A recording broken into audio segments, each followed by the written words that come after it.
Oh, well, that works. Thank you. All right, so I'm gonna start this thing.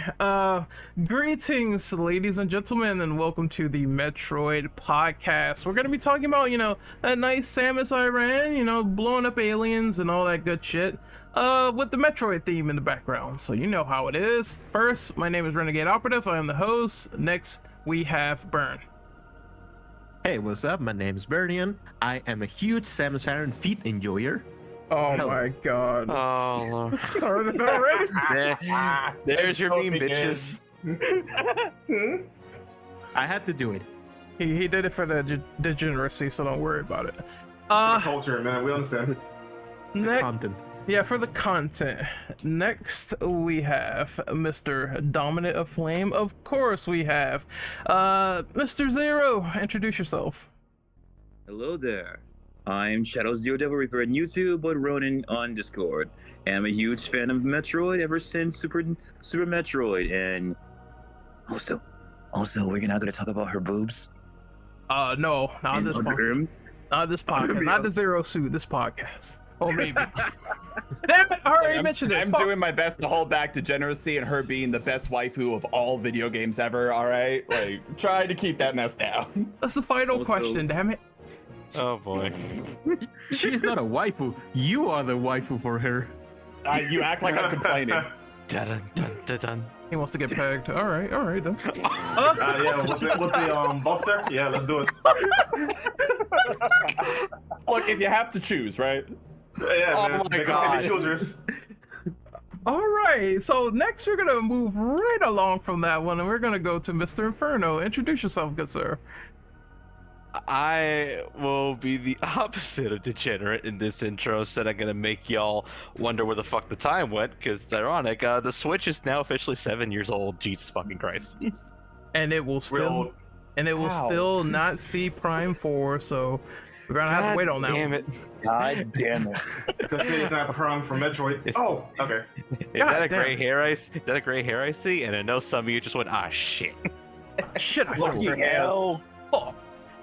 Next up is Max. Introduce yourself, good sir.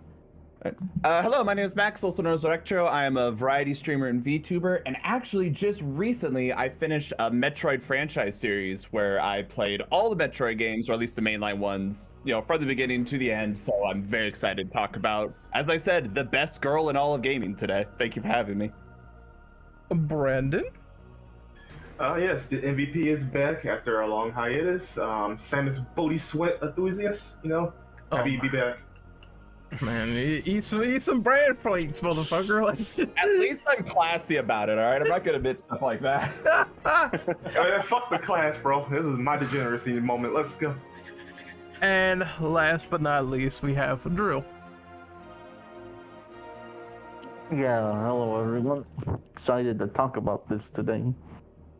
All right, we're gonna get right into this one with the first question. So, how did you get into the Metroid series for the first time? What reeled you into this franchise in the first place? And we're gonna start with Burn in alphabetical order. Okay, so my way of getting into Metroid was basically the same way of getting into any other franchise when I was a kid. My family didn't have an NES, so we had a PlayStation 1 that had a piracy disc that contained several, basically all of the NES games. And one day I was just like, goofing around looking for games, and I found Metroid, and I was like, wait, I heard about this one because I was reading like magazines and stuff, and I was like, I'm gonna give it a shot. The first Metroid, you can definitely see that it has age, definitely, but it was a fun platforming game. I was like, oh, this is gonna be fun. And then I started discovering that there's more games. You know, there's Metroid Zero Mission, Metroid Fusion, Metroid 2 for the Game Boy, Super Metroid, and then you're like, oh my god, this is like a whole thing. This is a franchise. This is a whole vibe.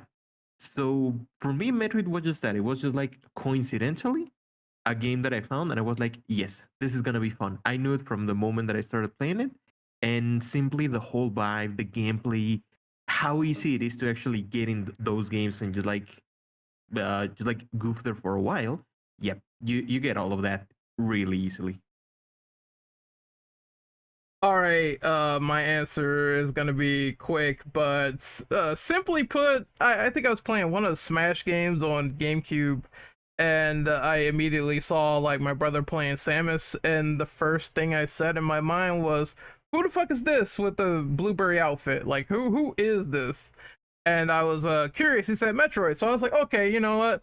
I'm gonna check that series out. I think it was not just a day in advance that he also bought Metroid Prime, and we started playing it. And I remember enjoying the fuck out of it, along with not only that, but Prime 2 Echoes. And he got like the 2 starter bundle or whatever. It was like Metroid Prime 1 and 2 in one pack.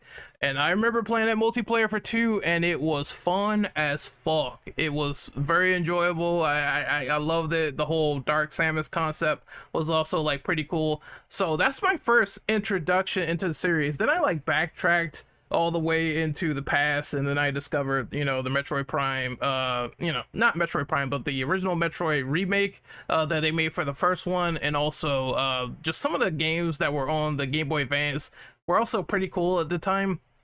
And then going back from that, like Super Metroid, I played that recently, and it was a very incredible game. I can see why it was the foundation for many games that we're going to talk about going forward with a further question. But that was my first experience. Just my brothers introducing me into everything with the Nintendo GameCube, and I got hooked from there.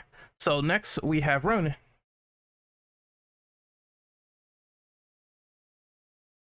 Ronan? I think he is deceased right now, so we're gonna move to Mr. Inferno.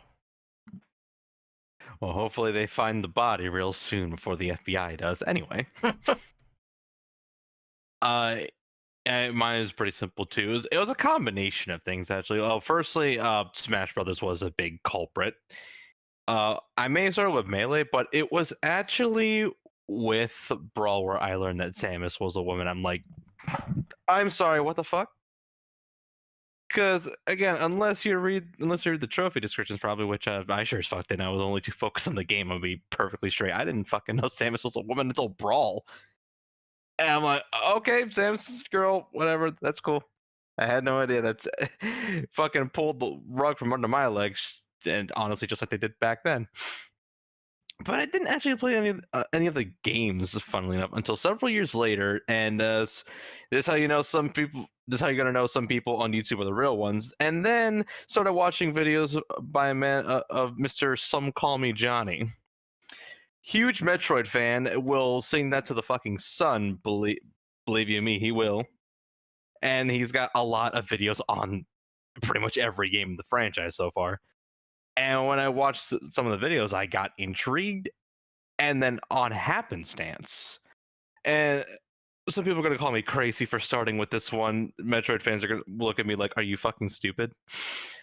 Of all games, I started with Metroid Fusion. Not the most beginner-friendly Metroid game, but I happenstance upon an actual cartridge in a fucking brick-and-mortar store one day, and it's like, fuck it, why not?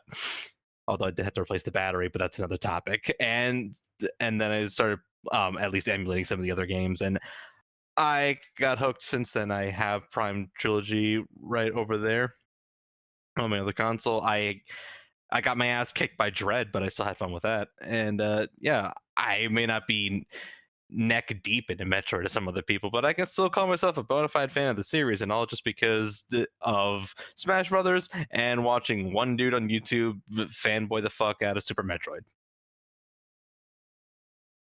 Max, it's your turn. Thank you. So for me, it was kind of a similar story, except instead of Super Smash Bros. Melee, for me, it was the original one on the Nintendo 64.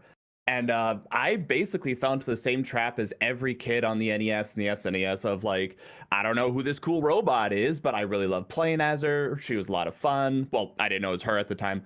And then it wasn't until high school where I was always a few console generations behind where I got a Wii. And okay, Metroid Fusion, probably not the most beginner-friendly one, but I will do you one better. My first Metroid game was Other M, the one that everyone just absolutely hates, and I loved it. I thought it was great. I thought like Samus was a really interesting character. She was a lot of fun. When I got Super Smash Bros. Brawl, I absolutely loved playing as her. And from there, I think it was shortly afterwards I discovered emulators and I played Super Metroid, you know, going from the most hated to the most beloved and just absolutely falling in love with it from there. I think around at the same time, this will sound silly, we'll talk about more when we talk about Metroidvanias. I also started to play like the Dark Souls series. So this overwhelming amount of gameplay where it's about like you alone, desolate, figure it out, survive, just explore. And I loved the vibe. I loved the like experience and the mindset it put you in. And it just sucked me into the genre as a whole. All right, Ronan, since you missed your turn, are you back? Sorry about that, by the way. I had a phone call. So anyway, how I got into Metroid, it was not because of Smash, by the way. It was actually due to my brother at the time. He, on my dad's side, by the way, he has a Super Nintendo, and we were spent like several hours playing Super Metroid, getting all the upgrades, fighting all the bosses, the amazing music, by the way. And I started playing that. I got into that. And plus, it was my second favorite Nintendo franchise besides Zelda. I also did enjoy playing Metroid Fusion, even though it scared the shit out of me sometimes. Seriously, how many times the SAX actually got you? And then it was due to the Metroid Prime series, which I love to death, and still hoping for Metroid Prime 4, by the way. And I instantly just got hooked into it. So kind of similar to Some Call Me Johnny. So when I saw Metroid Dread, I immediately just screamed at the top of my lungs. Brandito, it is your turn. How did you get into the series for the first time? Like most of us, I wanted to smash Samus. Okay, bad Oh, jokes aside. man. Bad jokes aside, though, I don't exactly remember my very first exposure to Samus per se, because like so many things happened at the same time, right? But I definitely do remember playing Prime 1 on the GameCube at one of my cousin's place. Now I didn't know what the game was at the time, right? But looking back at it, it was definitely Prime. But like some of you, I actually got Samus exposure from Super Smash Bros, but not from the one you think. It was actually the Flash game. If anyone in their 20s or 30s, way back in the day when Flash games still around, you know. But yeah, that's how it really was started. And then I saw her in Smash 3. I forgot what it's called. Brawl, was it? And then I'm like, oh, this Samus character looks pretty odd, right? And she's like, oh yeah, that's Samus from the Metroid series. I'm like, oh, really? Because at the time I didn't know Samus was a girl. So me and my friend did some deep dive research, and I'm like, oh shoot. Damn, she's really cool. Okay. Yeah, since from then though, I became more of a casual fan because I did play a lot of games, but I didn't beat all of them. And I have not played all of them either, right? So, but I still love the series because the lore and mythos and the character herself. She truly does sell the Metroid franchise more than people give credit for. All right, and now since we went from Samus Gooner, we go to Stellar Blade Gooner. So, drill bit. Wow. I'll just fucking with you. What was your first introduction into Metroid? Yeah, it's gonna be redundant, but obviously Smash Brothers.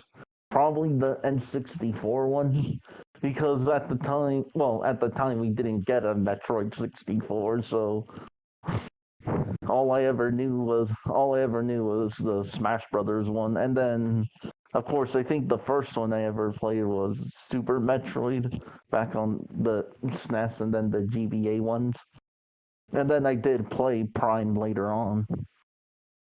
But yeah, those were my first experiences. Although I already knew Samus was a girl because everyone already, I guess it was just kind of common to know back then. We're going to move on to question number 2. So, what do you think of the overall theme and tone of the Metroid series? And we're going to start off with Burn. So something interesting about Metroid that I always, at least personally, I always considered as something interesting, is the fact that we know that Nintendo doesn't do usually like horror games, aside from something like the Eternal Darkness or stuff like such. But Metroid actually fits interestingly well as a kind of horror game, but for every age, you know? People know it by now, but Metroid is basically inspired in some way by the Alien franchise, and Samus Aran as a character is inspired by Ellen Ripley from the Alien series. So the whole vibe of Metroid and the tone and everything, I always considered it interesting that it's basically like a horror. It's a survival horror game of some kind, or at least survival adventure. But basically for every age. You know, in the same way that, for example, something like Goosebumps is basically horror, but for every age. Both adults and kids can enjoy it. And with Metroid, it's the same thing. It's not a horror space thing like Dead Space or something like that. It can just be like just that, an experience for everyone to actually enjoy. And it's a vibe that I think fits really well. It's a good way to actually give enough people a way to actually play the game, so that you don't have to be limited by, oh, it's for older people, or it has too much gore and I cannot stand gore, stuff like that. It's a way to give an experience like that to every public, and I think people can appreciate that.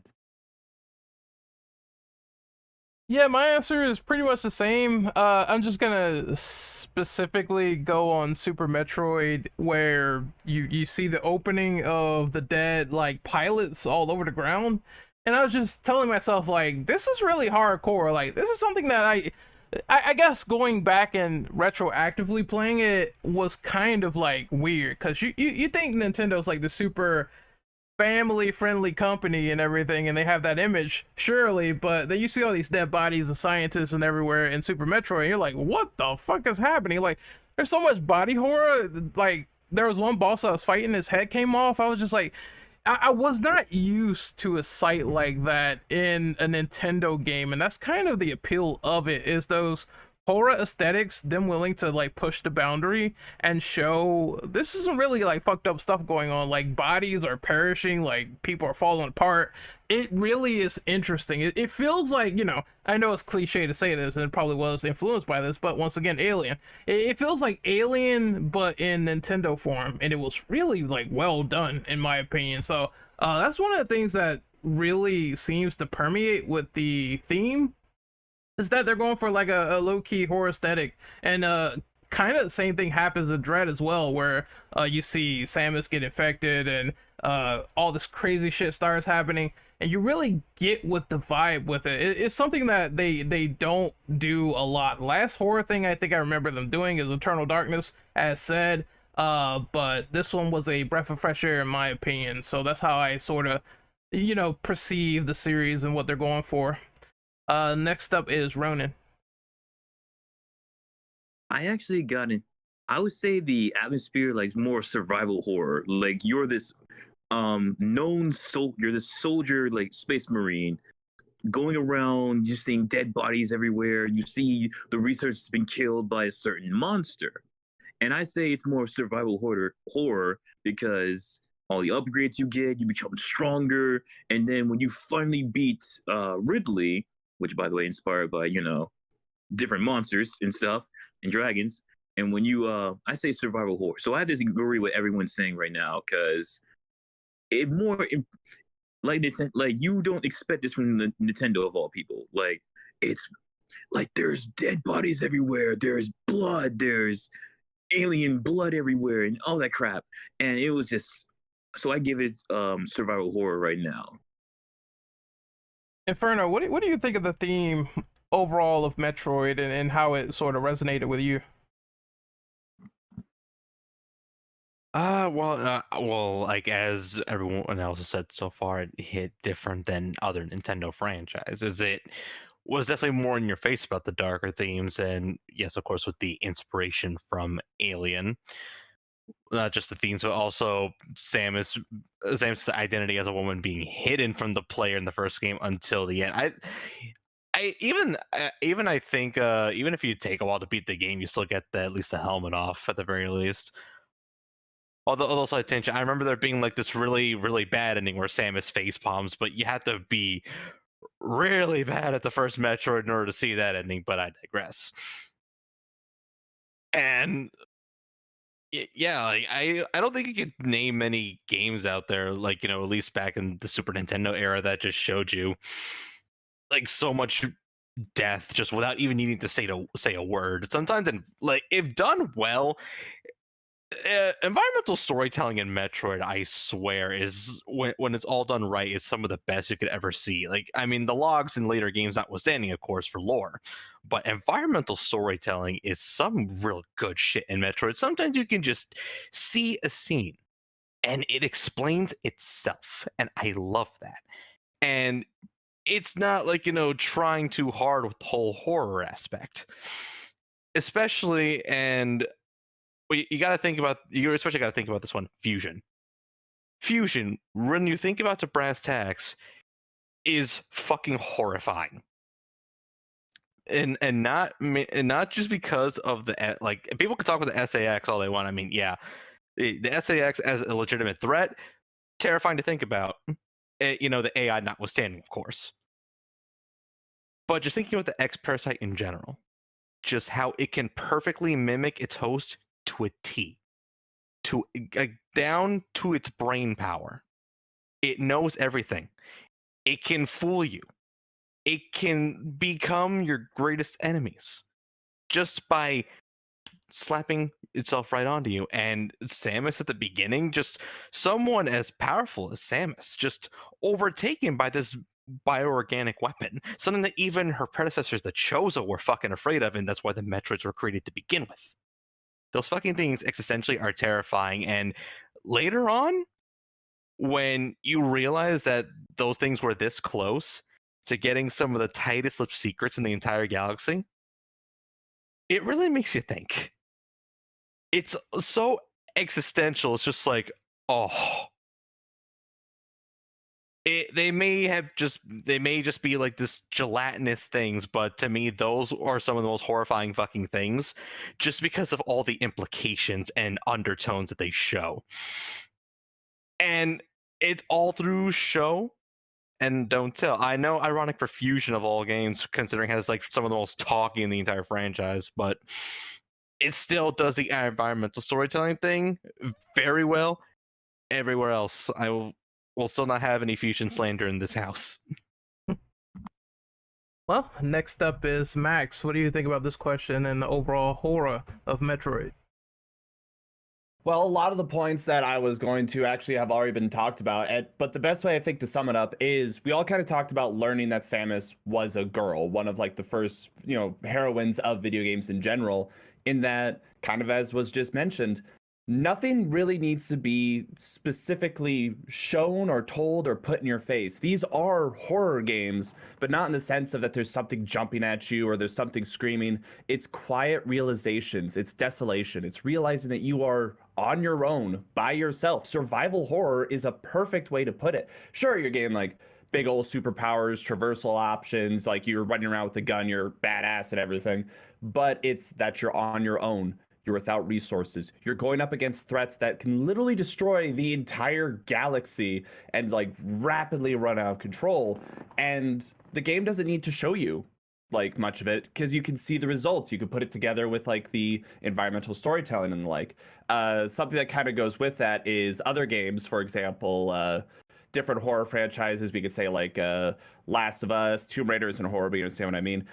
With a lot of their death scenes, as was mentioned, a lot of gore is shown. A lot of like, oh, look at the blood, it's horrifying. While in most Metroid games, you lose your suit, you hear a single piercing scream, lights go out, you're dead. Depending on the Prime games, you see the corruption overtake you. They don't need to show much because you know what is going to happen.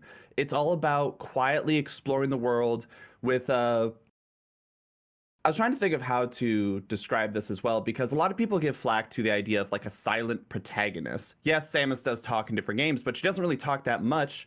But the time she does, it's very... I always feel like I pronounce the word poignant wrong, but it's very specific the way she talks. It's the small, quiet things that show her personality and shows the vibe of the entire game franchise as a whole. She doesn't need to talk. There's a mission, there's a survival, she is focused, and it does a fantastic job, especially with the music and the environments and everything, of drawing you into that mindset of quietly looking around the environment for secrets, quietly like looking around for threats, but also knowing that you are building yourself up, growing stronger over time, trying to take down something that you know could kill you at any moment, but working your way up to it. It just does a fantastic job of creating, I guess you could say, a vibe or a style of gameplay that, yeah, you don't really see it, not even in just Nintendo games. You don't really see that in much horror games or video games at all in general. So many games are so quick to like throw information and throw things in your face, while Metroid just lets you quietly explore the world. And for that, I think it's a beautiful and unique experience. Brendan, what about you?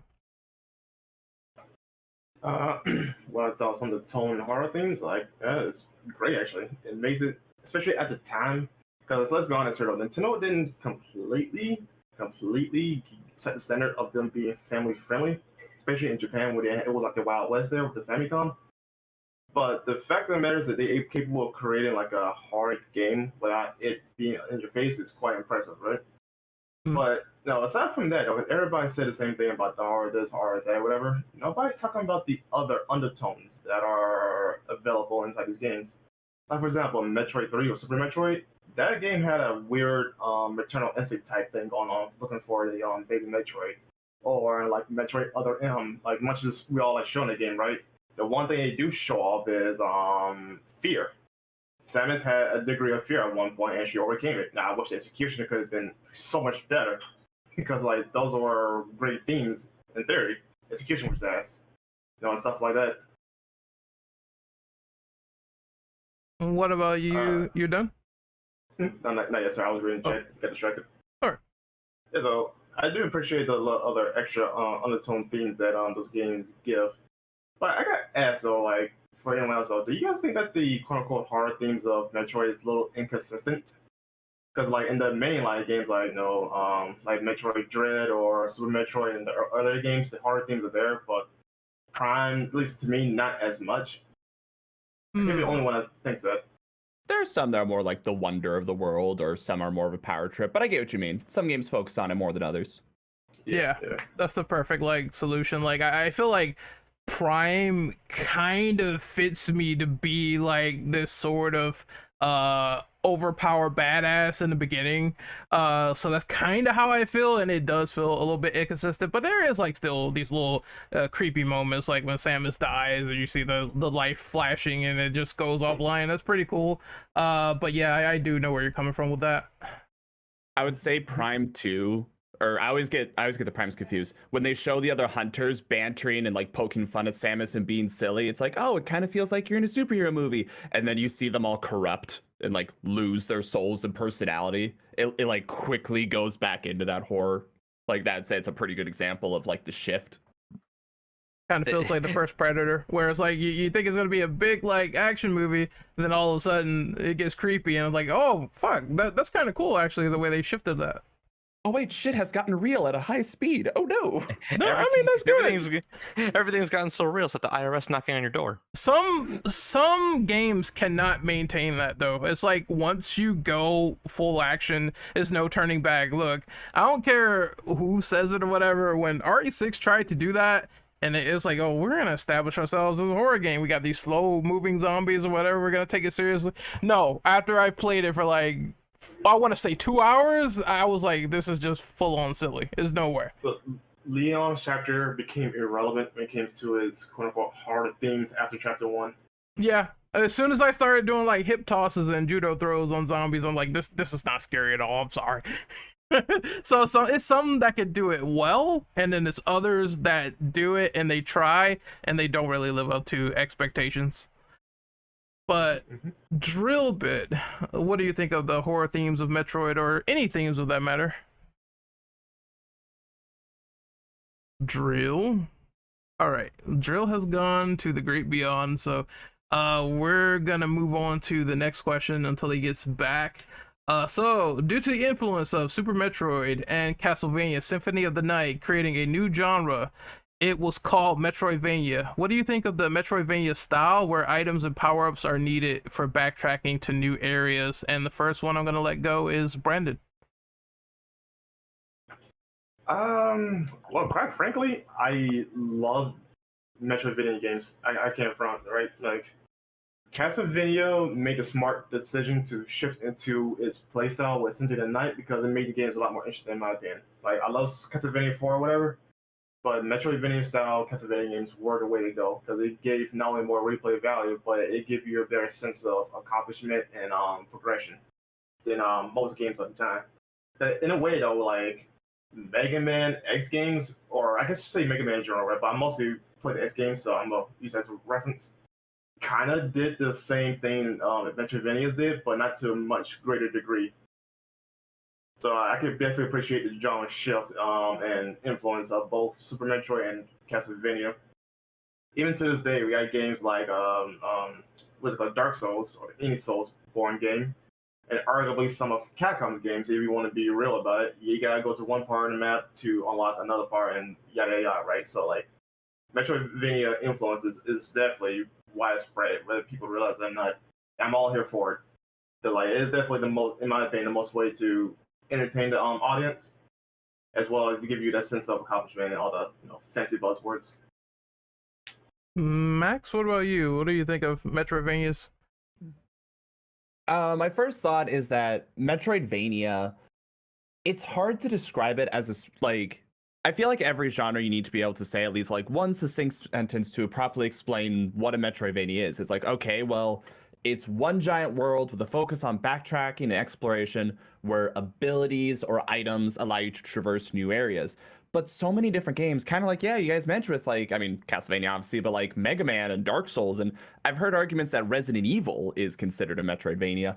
And there's arguments that go back and forth there. But I think what the styles of games have done or encouraged the most is what's the word I'm looking for? Multiplicity in item usage. The perfect example for that for me is the I always say it wrong, turning into a ball, right? Originally made because they didn't have an animation for crawling, but the idea that, okay, here's a traversal tool that is also a weapon. Depending on the enemy you fight, maybe you need it as a traversal tool to like get under them, get like hide into a hole, hide from a robot, those kinds of things. Or maybe those specific bombs can be used to unlock different areas. Overall, I like it because it elevates the 2D and eventually 3D platform aspect. But I feel like depending on where you go, some people take the wrong idea from it. For example, I always forget the exact name of the game, so I had to pull it up. Bloodstained Ritual of the Night is a Metroidvania made by, I forget the name of the gentleman, but the man behind Symphony of the Night.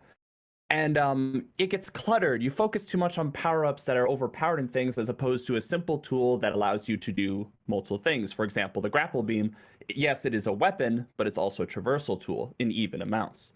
And I think that really is where the focus comes into play, being clever with multiple uses of items. But I would say as a genre, it is a great thing that people have gotten on board with and that have been incorporated into more and more games. It feels great knowing, for example, Legend of Zelda, okay, you have a hook shot. It is a stunning tool, but it's also a movement tool. And it just makes weapons and items feel so much better as a whole when they do have that focus.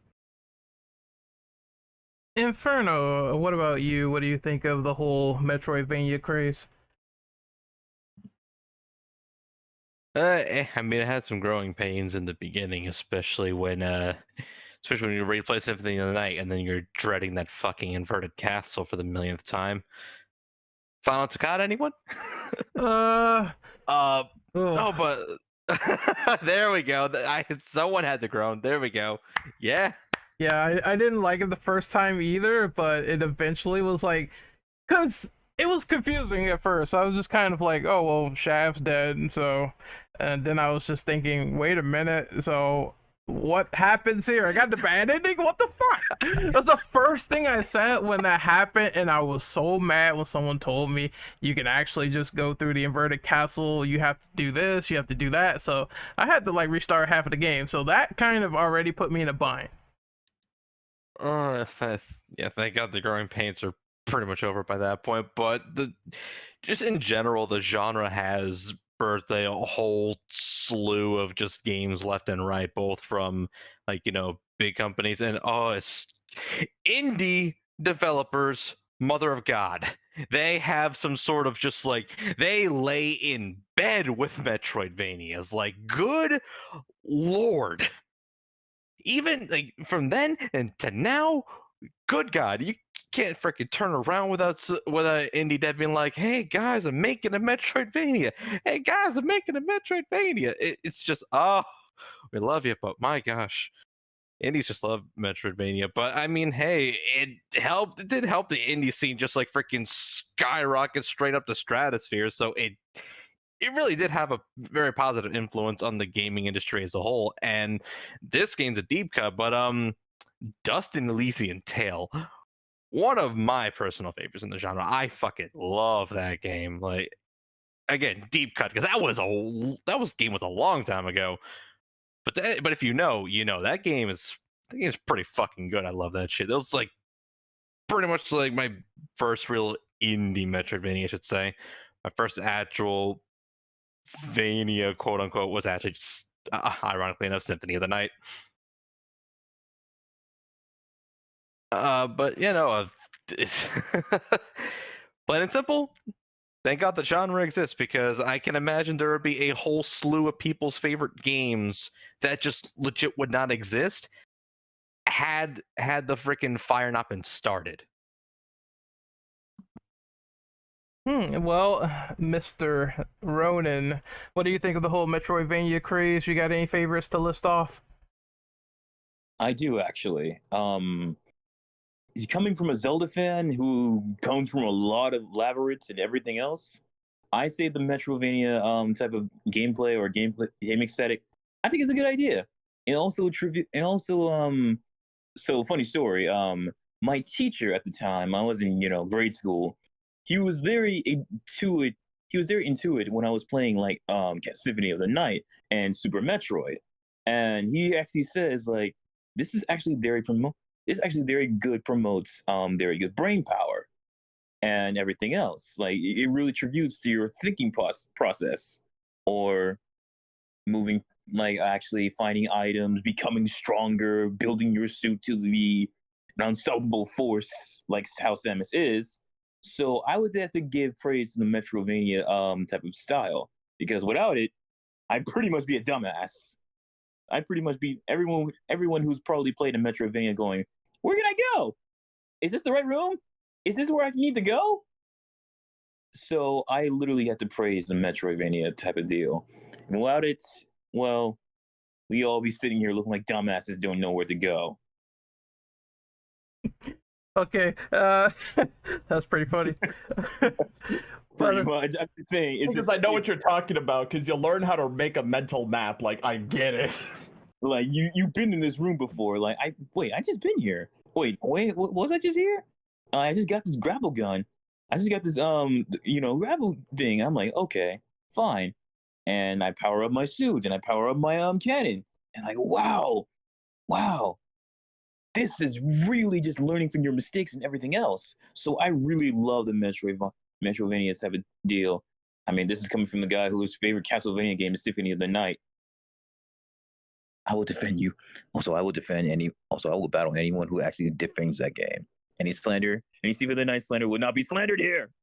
No. I think my first Metroidvania was Symphony of the Night. As I go forward with my sort of answer, Like that first initial moment of getting the bad ending pissed me off, but afterwards, I started to get into the game a little bit more and just go ahead and try to take the punch on the chin, and I ended up loving it. So, that first introduction was incredible, and then Super Metroid took me back to that experience where it's like you get a weapon and then you have to sort of play with it a little bit in the area that you need to go into. Like, you got to unlock this, but this is how you experiment and use it up too much and you won't have like enough of it going into another encounter. And I thought that was pretty unique because it was like teaching you the fundamentals and giving you the options without really having to put it in your face and like just completely spell it out for you. It's like, here's the tools to get past this situation.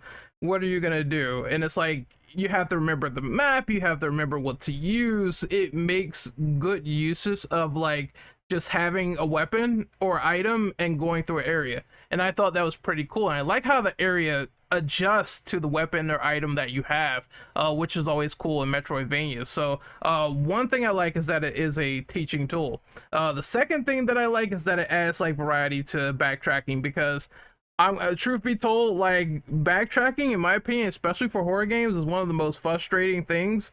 So when they don't do much to change it or to change to the new item that you have, it kind of gets a little boring. So I like when Metroidvanias like change it up enough to where it's like, oh, it's a whole new threat now, or a whole new situation, whole new puzzle to solve, and you have to use your brain, figure it out, and get through it. That's another thing that I love very much, is that it kind of cuts down the repetition quite a bit when done really well. And then the last thing I think I really love about it is just exploring. Like, some of my favorite games as well, like Strider, the one that came out in I think 2014. That game was really fucking good, and they just based it on like a Metroidvania. They had Strider gameplay, but like you could explore like Cossack and jump over these edges and like get power ups and go through different rooms and get different stuff. And they just threw a lot of variety at you, as well as Symphony of the Night, Super Metroid, a ton of other games like Mega Man X was like mentioned, and I thought Mega Man X was like incredible for what it was. So yeah, it's like a lot of different games, a lot of indies too, really go down that grapevine. But I don't think that's a bad thing for someone to say, hey, we have this here, we're gonna see what we can do with it, let's put our own unique twist and see what we could do with it. And usually when they do that and they have like originality, it turns out like really well. So I would love to see like just more of this genre, whether it's in like 3D, 2D. I think it has the means of continuing in a good way if the backtracking is done like really well. So that's what I think of Metroidvania. I think it's a great style that was applied, especially for Metroid's sake as well, when they, progress forward with it. Next, we have Drill. Since I didn't get to you last time, what did you think of the Metroidvania craze, and any other thoughts on the last question? Honestly, everyone kind of had it on the dot there, but it definitely felt like they took a lot of influence from sci-fi horror, and especially Alien. Oh, I think with like Metroid Dread, they took influence from like some 80s or 70s horror, sci-fi horror movie. Forgot what it was called though. But yeah, for me, I mean, it really, like, it's really hard to make Metroidvanias that don't feel frustrating to play, and that don't get you lost. Like, I remember one of the newer Shantaes, one part was impossible because there was an invisible wall and there was no way to know, no, unless you already knew ahead of time. And obviously, it's not foolproof because you have people like David Jav who won't shoot the wall, but I think they do a good job at least giving you the right hints. Oh my god, David Jaffe and Metroid Dread. I knew it was gonna come up eventually. Yeah, so I am of two minds of this. Number one is that, well, you do have to make the Metroidvania right, like Drill said, where it has to be good and not like too hard to where you're like super lost and you're just like, I don't know what the fuck I'm doing. But it also is not dumbass proof, as proven by David Jaffe not getting out of that room. So, hats off to that man. Oh man. But Drill, continue. But yeah. Oh yeah. So Max brought up like Bloodstained. That was like a game I backed up because Igarashi had worked on it since he left Konami. Honestly, it wasn't bad for being a Castlevania clone, but it definitely felt really cryptic at times unless you remembered specific parts. But for being on a lower budget, I think there is potential there with a sequel. I think they're even still supporting it to this day. Get that man in there and make another Castlevania, goddammit. But Nah, I think him and Konami didn't exactly end on good terms, and I don't think he's ever going back. Yeah, but Most people don't end on good terms with Konami. yeah, but it's a pipe dream, so a man could dream, I guess. Yeah, it's like asking Hideki Kamiya to go back to Capcom. He probably will never go back. No, absolutely not. That is a dream. That is a dream that everyone wishes, but no one will. It will never happen. Hell, I actually want him to go back to Beautiful Joe. Yeah, I think after they killed Clover Studio, that was a wrap for that idea. Yeah, and he did say some not so nice things about Capcom, especially Inafune. I remember that, holy shit. But Burn, it is your turn. What do you think of the Metroidvania craze? I think everything has been already said in that case. Definitely, Metroidvanias are such a weird genre. At least their creation is something weird because it came just like out of nothing, out of just like coincidence that they decided to go for that mix with something like Super Metroid and Castlevania Symphony of the Night, and look at what it has made. I mean, the world now is made out of Metroidvania indie games, and I think that's a fun thing. We got Hollow Knight, then Years of Shadows, Dead Cells, many more. So Metroidvanias are an amazing style of game. I actually do love many Castlevania games. I play one almost like once a year at least. I might play Symphony of the Night, maybe Dawn of Sorrow, Order of Ecclesia. They're amazing games. But it's amazing that Metroidvania just like it came out of like a weird mixture between franchises that didn't have anything in common, and then they created just like something that was new in that way. And the influence, as it was said before, yes, you definitely can see it in so many other games.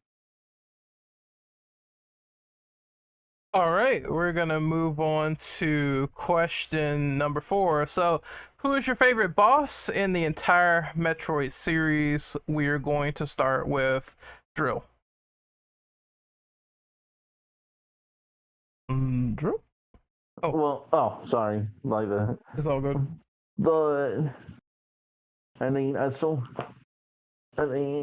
hard to say, but I mean, like, there's only a couple Metroid games I played to completion, but I'd still say probably Ridley because he's probably the most iconic character in the series next to Samus. And then, of course, they end up giving him like a mecha form later. They always have to do that. Mecha Godzilla, Mecha Ridley. But I guess I'll go next really quickly. So I think one boss I really like is Dark Samus. The quick movements, the fact that she keeps shooting these like photon beams at you. You have to like dodge around, otherwise you're gonna get shot. The fact that you're not really safe in that room since the like beams in the middle could be destroyed. So if you don't move quickly, you're kind of fucked and left in the open. So you can't really, you have cover, but you can't really keep using that cover all the time, otherwise it's gonna get destroyed and you'll be wide in the open for Samus to shoot you. So it's a very engaging, quick, fast-paced and adrenaline-pumping fight when you go from start to finish. And I've seen so many people kind of struggle a little bit on this boss just because of the movement. It's like literally, you know, fighting the evil clone, so you got to kind of adapt to what's been given to you as well as the boss. So I like that push and pull of them two fighting it out, and I think that's like one of my favorite bosses of the franchise. So Brendan, it is your turn. Favorite boss in Metroid? Favorite boss, and that's a tall order, honestly. I might go with recency bias and say Emmy, mostly because I love Persona enemies in all my games. You know, me being a Resident Evil fan at all, so I'm just gonna go with that and be lame. You know what? That is fair enough. So Max, what about you? See, for me, part of me always feels bad when I like, name your favorite one, and I have to name three because of three very specific different reasons that come to the gameplay style of the Metroid games in general. So I'll just like go through them for like real quick. First and foremost, 100%, Ridley is amazing. Yes, I'm biased because I absolutely adore him in Super Smash Bros. But okay, so something we haven't really talked about. The gameplay of different Metroid games, like this got better over time, but in the beginning, it's a slugfest. Like you have very little mobility. It is you sitting there absolutely unloading God knows how much artillery at anything that moves. And Ridley comes at you the exact same way. He is a giant monster. Unfortunately, you don't really... This is something I wish in different games you got to see him more being like an intelligent warlord, like a strategist. You don't really see that very much. You just see a big monster, but it feels so good to have this like just abomination, robotic or not, ramming into you, and you are just firing as much as you can back. It's an exhilarating experience. I absolutely love it, especially when like the PTSD stuff comes up. Second, as was mentioned before, for a completely different reason, Dark Samus. A lot of the enemies in the games do a very good job of dodging you, using your own tools, especially in the Prime series, and those kind of things. And it felt so cool in the Prime games to be fighting what was essentially an equal, seeing like, oh, this is their version of like a Gatling gun style laser, their version of seeking missiles, their version of instead of rolling, they're phasing around and making clothes and stuff. I would say Dark Samus's appeal for me personally, it goes away as the games went on and she turned more monstrous. I much preferred her when she was like more in line with you and she's like doing backflips around you and stuff. I think those were like the moments she really shined. But Dark Samus as a concept, absolutely great. And lastly, one that hasn't really been brought up yet, this is more of a theme of the Samus Returns and Metroid Dread in general, but I would like to bring up the Diggernaut, specifically from Samus Returns. Both those games, I kind of include Ravenbeak in there as well, do a fantastic job of, like I mentioned earlier, forcing you to use your tools as quickly as possible. I'm getting looks in the chat. Diggernaut, it is a giant mining equipment monster that's like 2/3 of the way through, or robot, 2/3 of the way through Samus Returns. And he does a fantastic job of forcing you to use a ton of your different tools as quickly and efficiently as possible. Between Spider Ball, turning into the ball to dodge hits, using the grapple beam to hold on to things. Same with Ravenbeak, where it's like having to do the dash, having to not turn invisible, but having to like quickly dodge around all these different things. It's a very tight puzzle. It almost gives a Shadow of the Colossus feel of you aren't so much fighting something in a slugfest with you and a pterodactyl punching the shit out of each other. It's a puzzle that is actively trying to kill you, and you have to respond to it as quickly as possible. And I think those two are just like very tight fights, very fun, and an awesome test of your skills and the new abilities you get as you get up to that point. So yes, I cheat a little bit, but 3 different reasons for 3 different play styles that Metroid games encourage you to have overall. Mr. Inferno, what about you? What is your favorite bosses of the series? Oh, now how is that in the plural because he now knows the tall order picking from all those fucking boss fights. Oh yeah. Well, I'll start with some mentions here. Yeah. As much as he fucking kicks you in the dick about 1,000 times, a la Cooler to Vegeta. Ravenbeak was probably like a boss where I definitely say it's fair at the end of the day. You just have to figure him out because he has a pattern, there is a way, but Dread loves kicking you in the fucking teeth throughout every goddamn step of the way. So by that point, it's just like, all right, I didn't hear enough bell. Let's fucking go again. And then punches you in the dick this time, and then you're starting the whole boss fight over again. But now you have a pattern. Now it's engraved in your brain like the fucking equation human. Like, okay, now he's gonna fire the missile. Yeah, all right, let's fucking do this shit. And then by then you're it's like 4 in the morning. You see the sun coming up at your window, just like, all right, and credits, fucking do this shit. Woo! As much as other Rem sort of falters in several areas. I mean, that's a separate question. I will say I did like the Ridley fight in that one because, well, I will hand it off to the music on that one because that's still probably arguably the best rendition of Ridley's theme in the entire franchise. I say arguably just because it's just like you have to try real hard to fuck up Ridley's theme, and by that I mean use GBA instruments. LOL. Oh, what more? Maybe what? I don't know. I would say not Prime 3's version, but I'd say Prime 2's, like, duels against Dark Samus. That's what happens when you take the SAX and actually give it decent AI. Oh man, that's actually what happens when you take the SAX and give it some AI worth a damn, because it actually fights back. Yeah, sure, you're not freaking weak to its like super powerful icy ultra mega beam with your weak ass suit, but still, it's like you're actually fighting a double that is about just as powerful as you are. I like the concept. The freaking doppelganger duels, when done right in a video game, kick freaking ass. Like, you got some of those duels with Dark Samus there. You had the Infernal Shadow from FF16. I know those are two entirely different boss fights, but that's still the point. A good doppelganger boss fight in a game can be a good fucking doppelganger boss fight in a game. I don't know how else to say it. Dante versus Dante and DMC3. Hey, yeah, why the fuck not? Am I right? Dark Link versus Link. Oh, I forgot about that one. That's a pretty good shout. But since you spoke, Ronan, what do you think about, best boss in the entire series, or bosses? Ooh, man, where do I begin?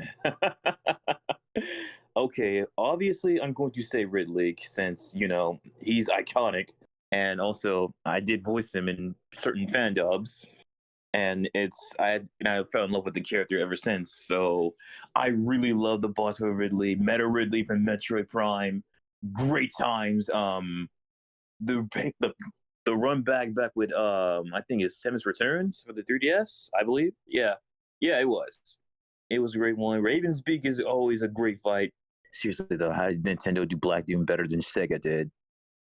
But Raven's Beak was like really great. Also, I'm surprised no one wanted to mention the Omega Metroid from Metroid Fusion.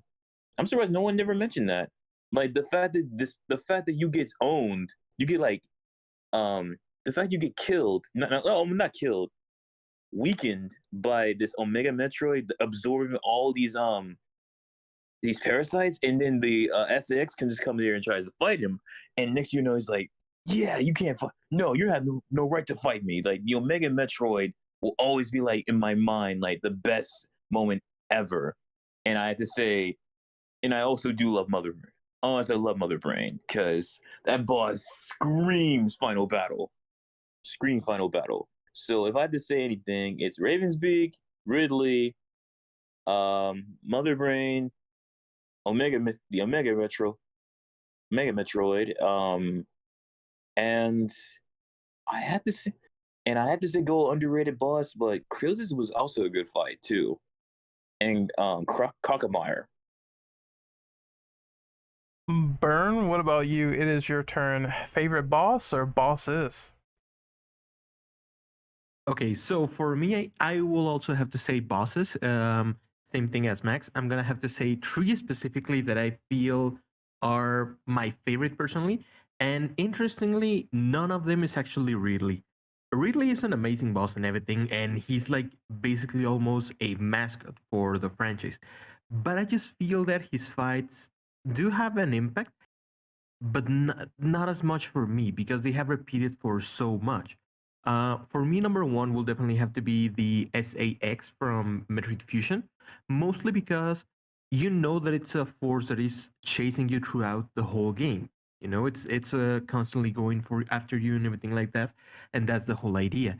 So knowing that you have to fight that thing at the end, like when it knows how to attack and everything, it's basically another like shadow fight or a dark fight, but it works in an interesting way with the 2D space and everything. At least I feel that it works more than Dark Samus from Metroid Prime, but because you're limited only to the 2D space, and that definitely works a lot. You have less vision, you have different kind of freedom, different equipments, stuff like that, and I think that works a lot. Second one for me will definitely have to be Ravenbeak because his whole fight is cool. Max also said it. Basically, the whole fight is basically a puzzle that is trying to kill you. You know, it has a pattern and everything, and you have to figure it out. You have to respond to it and everything. And that flow of the fight definitely helps a lot to put Ravenbeak as a defining boss fight in the whole franchise, I think. And number three for me will have to be also from Metroid Dread, the fight with Kraid. Kraid, same thing as Ridley has been before in the franchise and everything, but I feel that the way that because the way that Ridley comes back in other games and all that feels kind of forced. The way that he just like keeps coming back and coming back and coming back.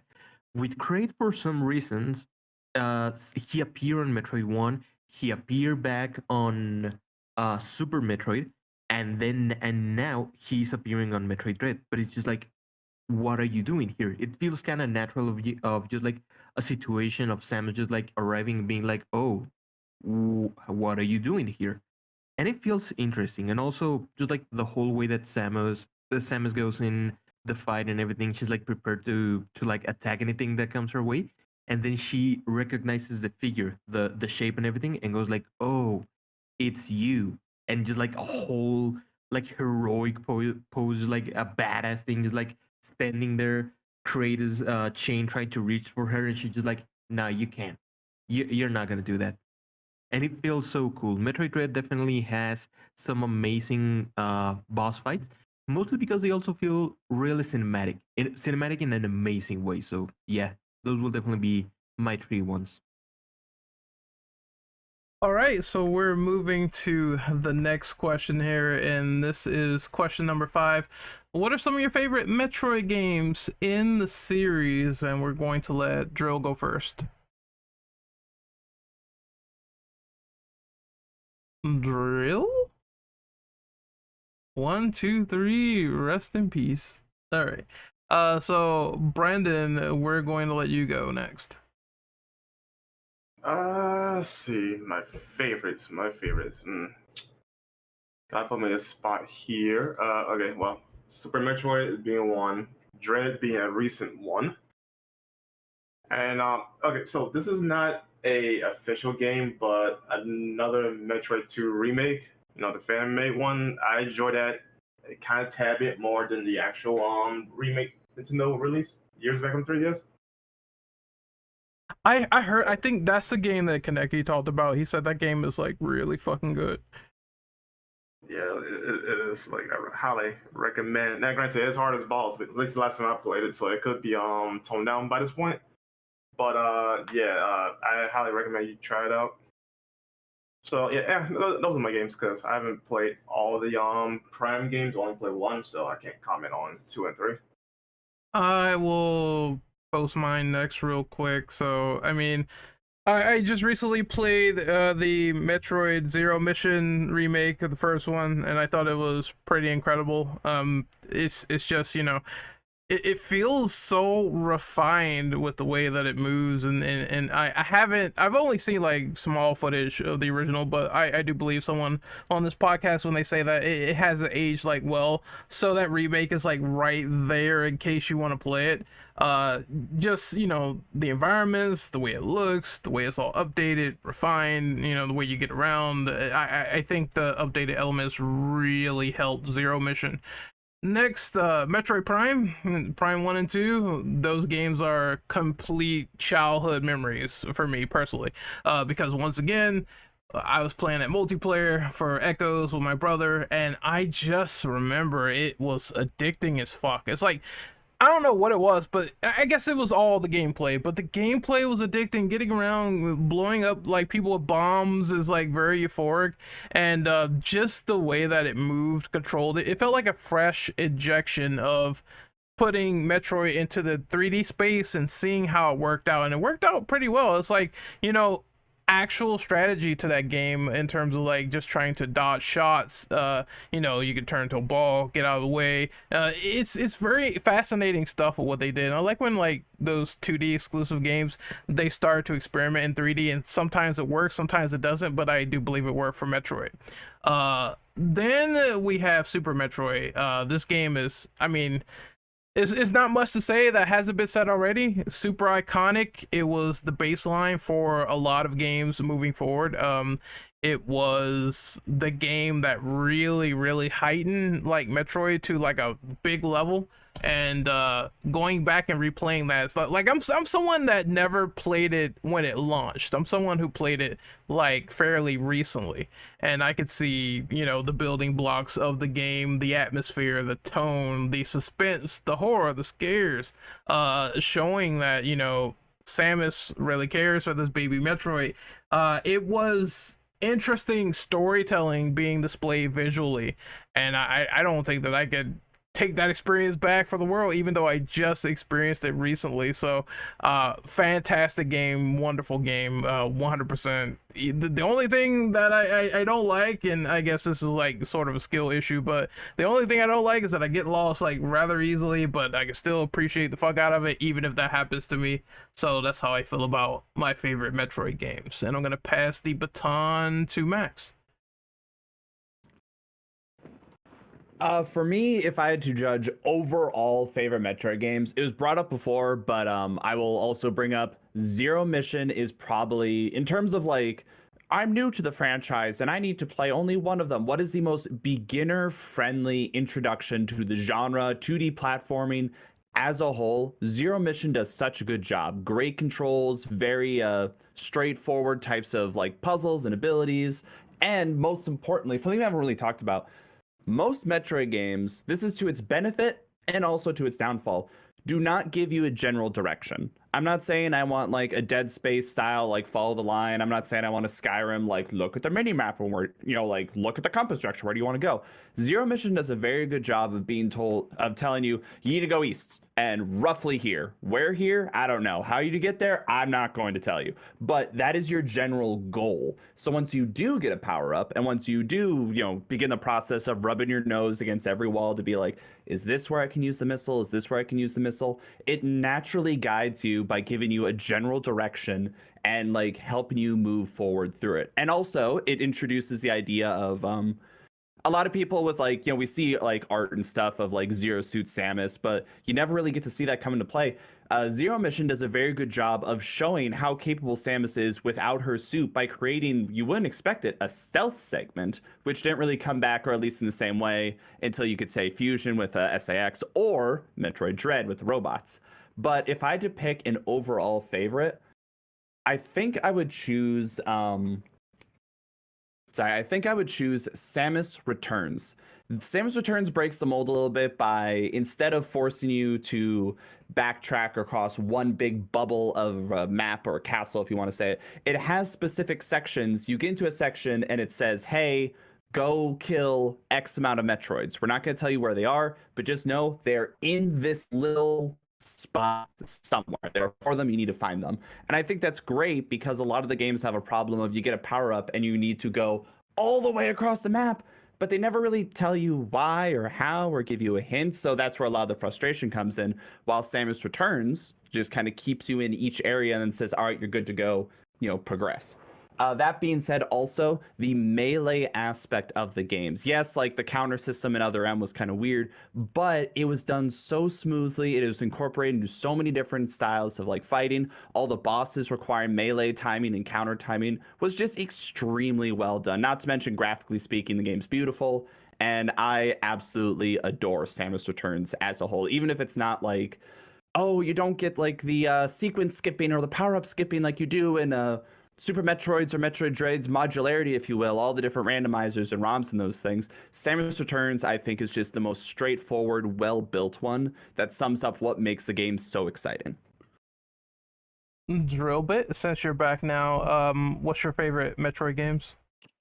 I mean, it's hard to say. I mean, I really like Zero Mission, even if like the last act is a bit bullshit, but I still enjoyed it. I also played. Samus Returns was pretty good, albeit being on the 3DS, it kind of sucks, but wish they'd port it. And obviously, Dread would probably be on like the very top.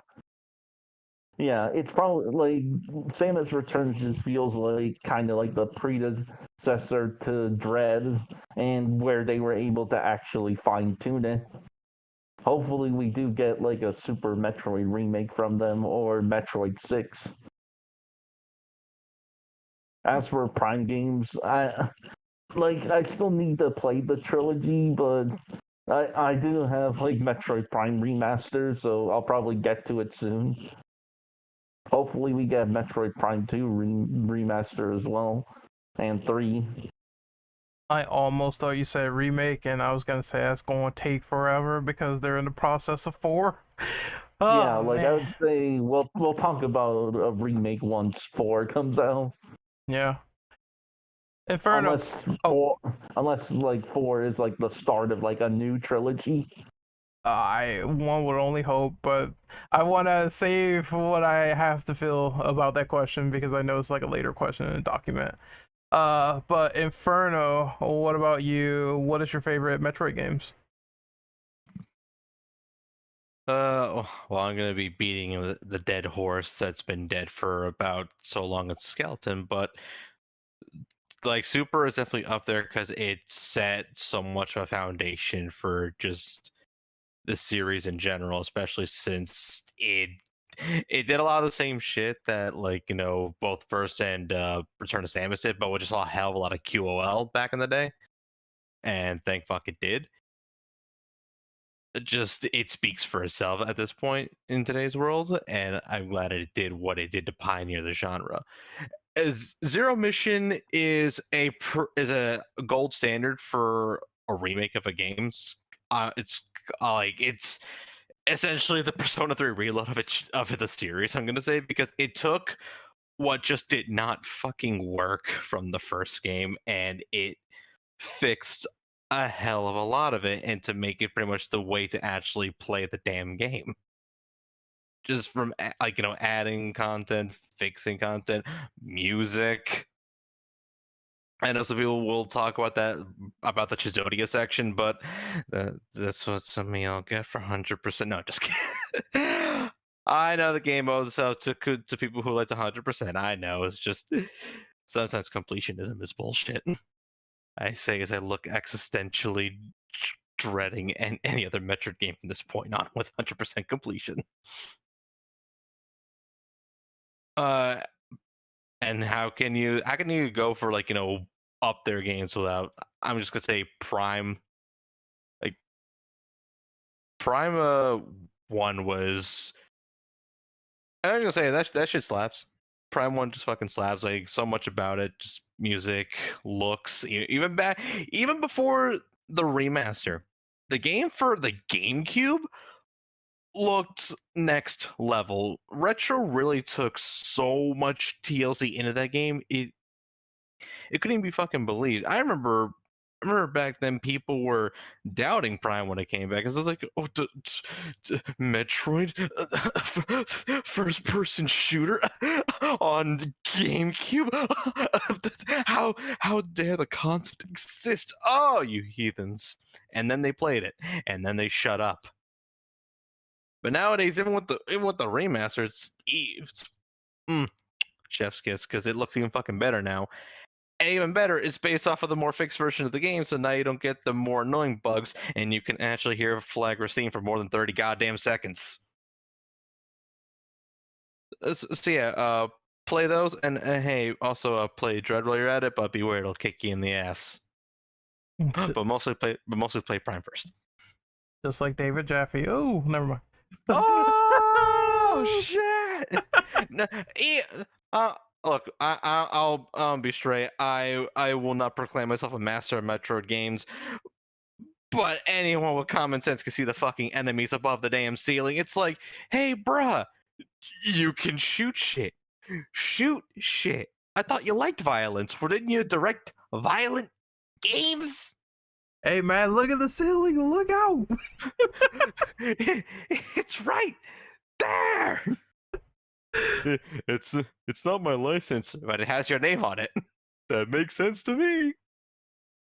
Oh my god, I can make fun of that for eons, but I gotta move on to Ronan so he can answer this question.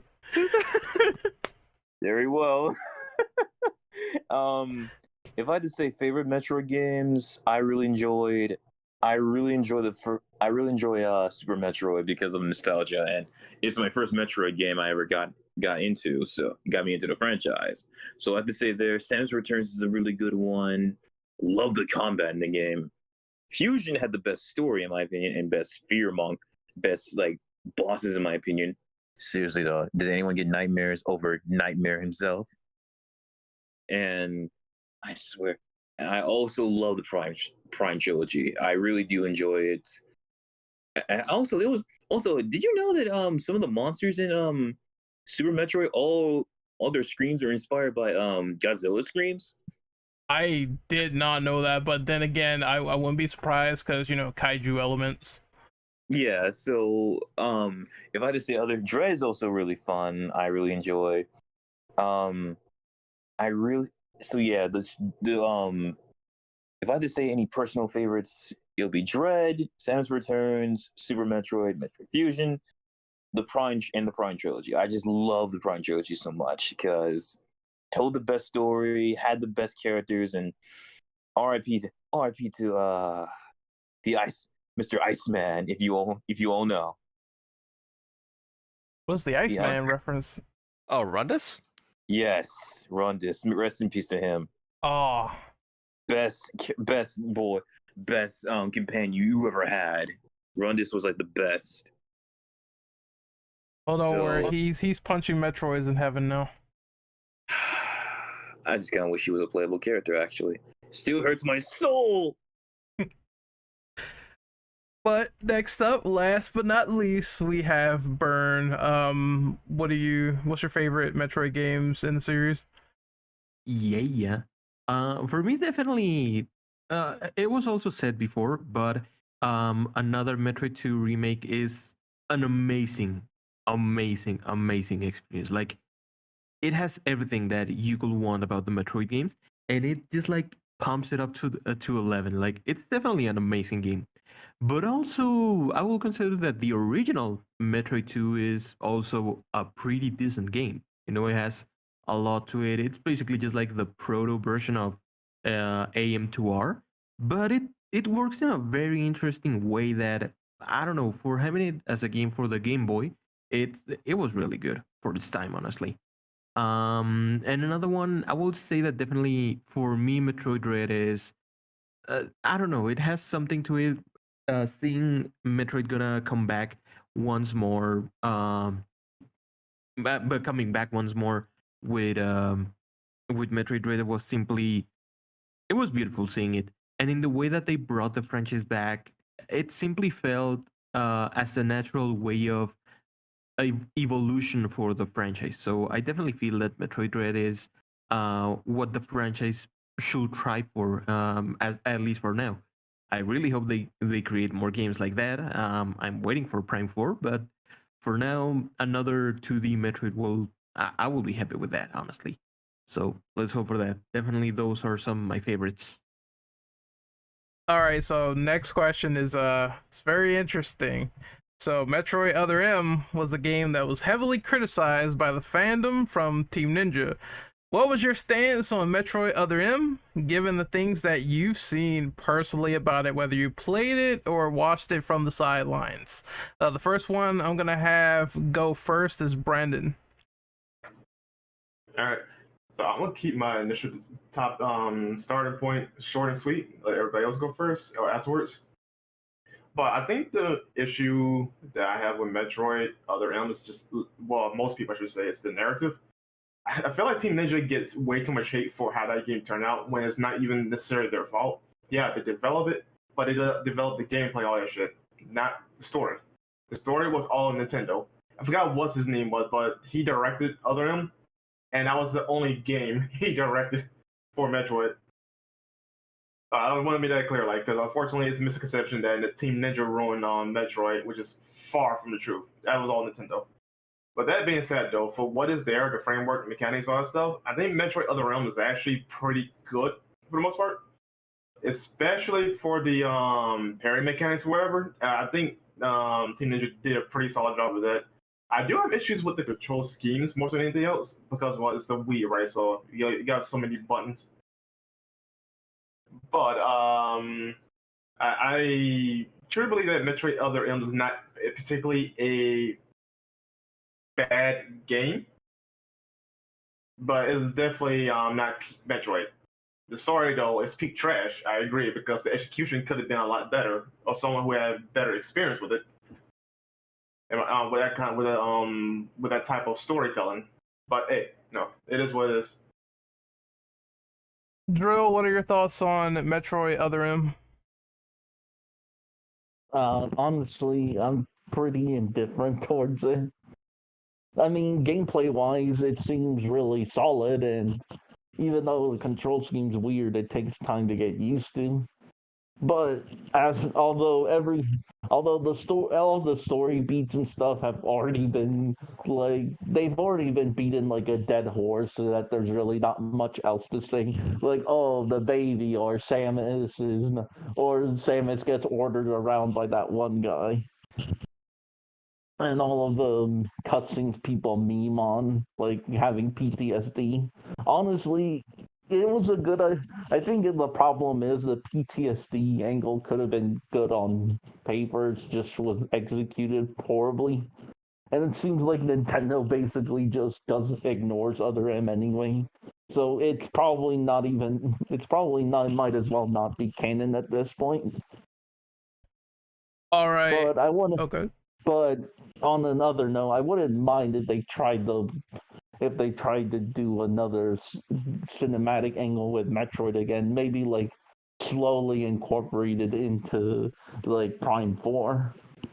Yeah, that's what I was gonna say. I think that's a really good idea. But you know, having a sort of cinematic take on Metroid, knowing what the characters do and everything, but the way Drill is punching his mic, but the way it was executed was, you know, I watched it on the sidelines.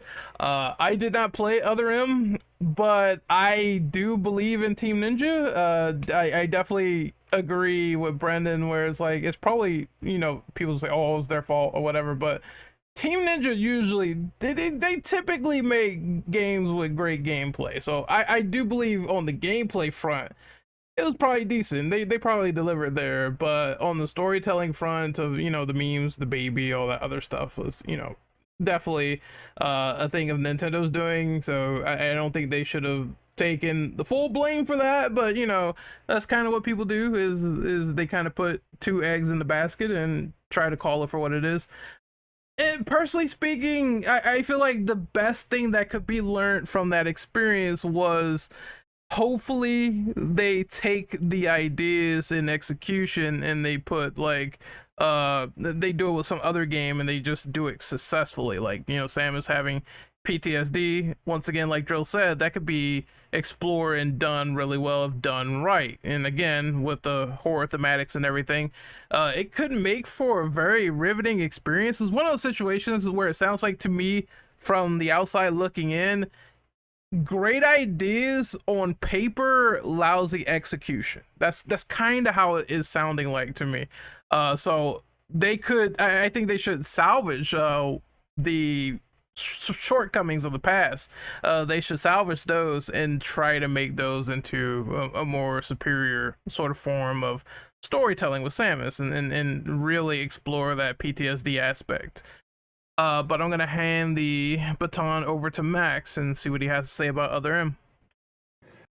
So I'll admit myself as, I don't know if I should say like the few, the proud, the strong, or just, it might be just inherent bias, but I actually really enjoyed Other M. Yes, part of it is because it's the first Metroid game I played, but I think a lot of it comes down to, as was mentioned, good ideas that weren't properly executed. First off, from a gameplay aspect, so you control the game with a Wiimote, and that's it. You don't, like, you have a very strong sense of auto aim. There's no gathering ammo. You simply reload by holding it upwards. You have a first person mode, which is kind of reminiscent of Prime, and it's all a lot of very interesting ideas. And as you go through the game, they kind of funnel you through I guess I should say, like, they push you a certain direction. You run through an area. By the end of the area, you get like a power up. They have you then circle through the area again to unlock the next one and move on. It doesn't truly become a proper Metroidvania where you're carefully exploring the environment until the post game.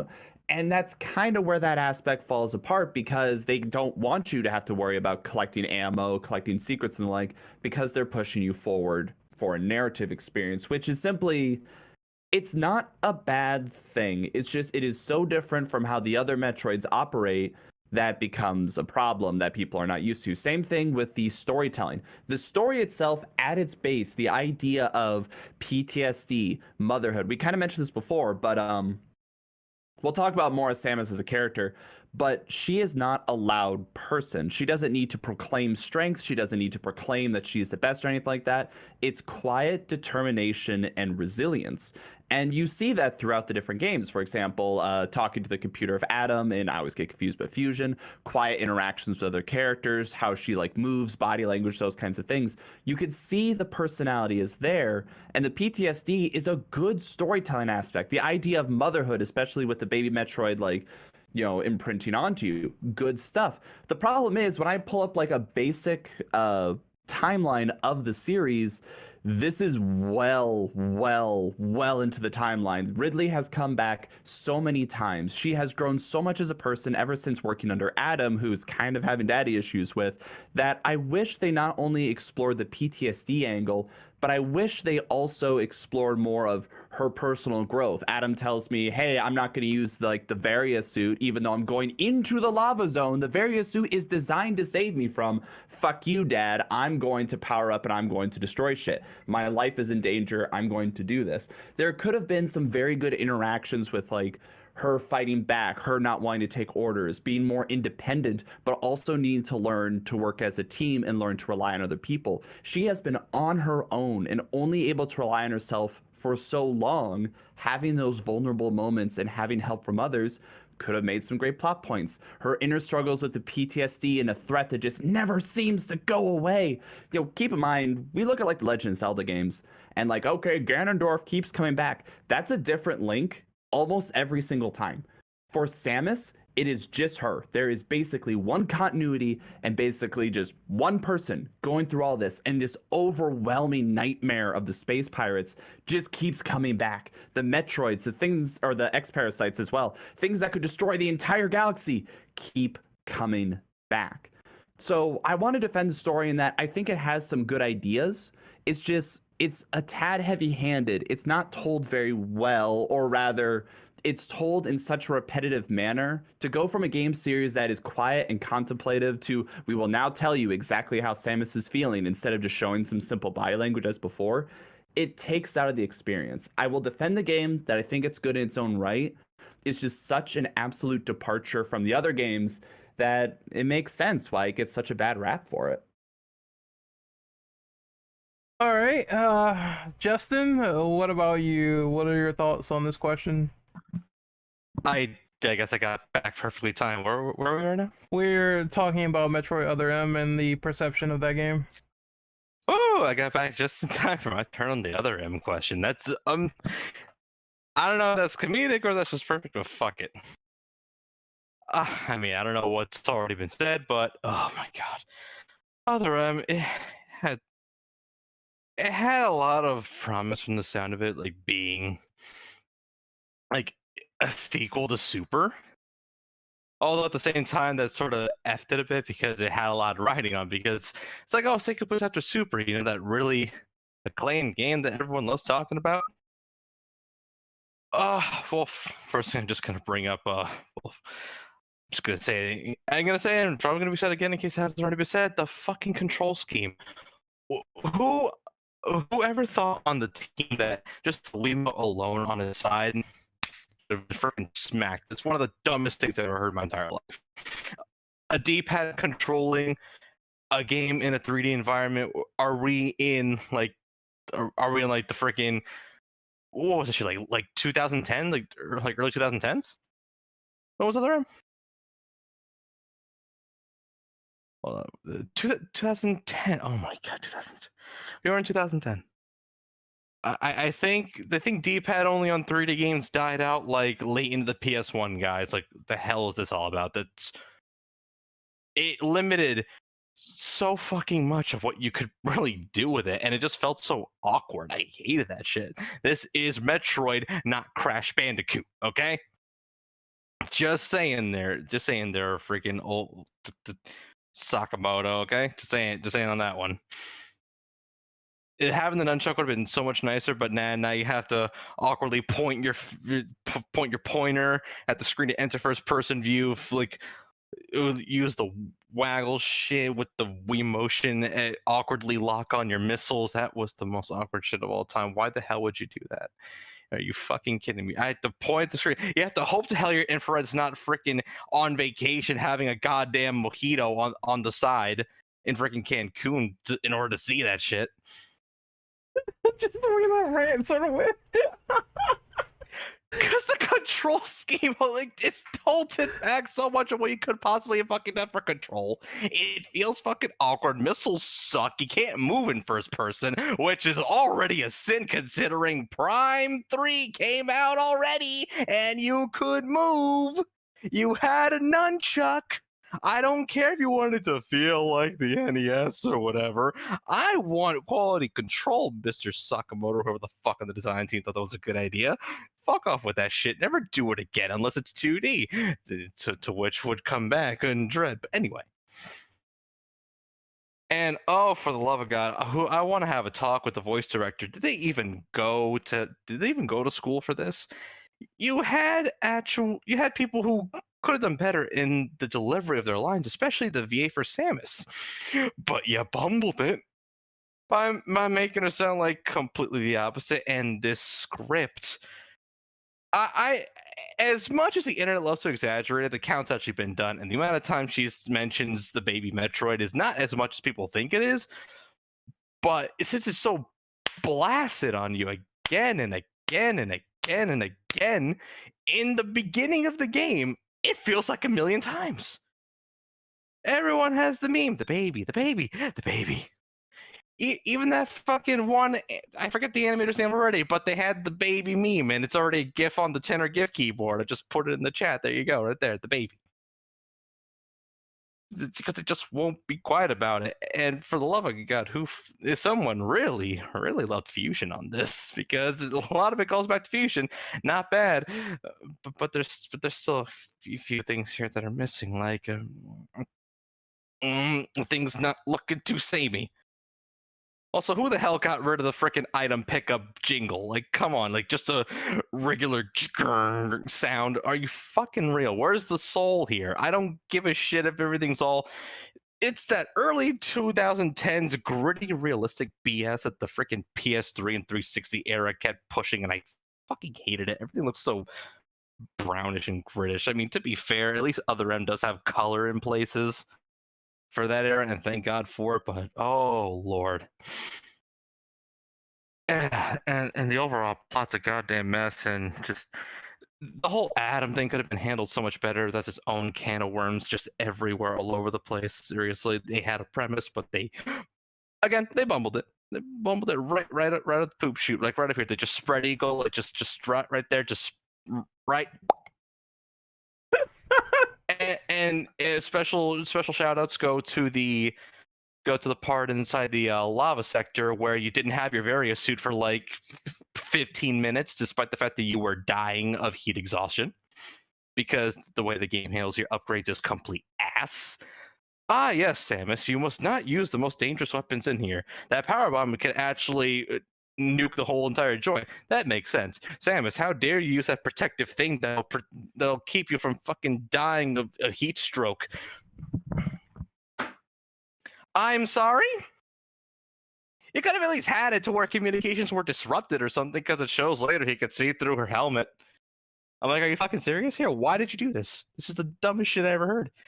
It's such an arbitrary handicap that could have been handled so much better and also could have been done less.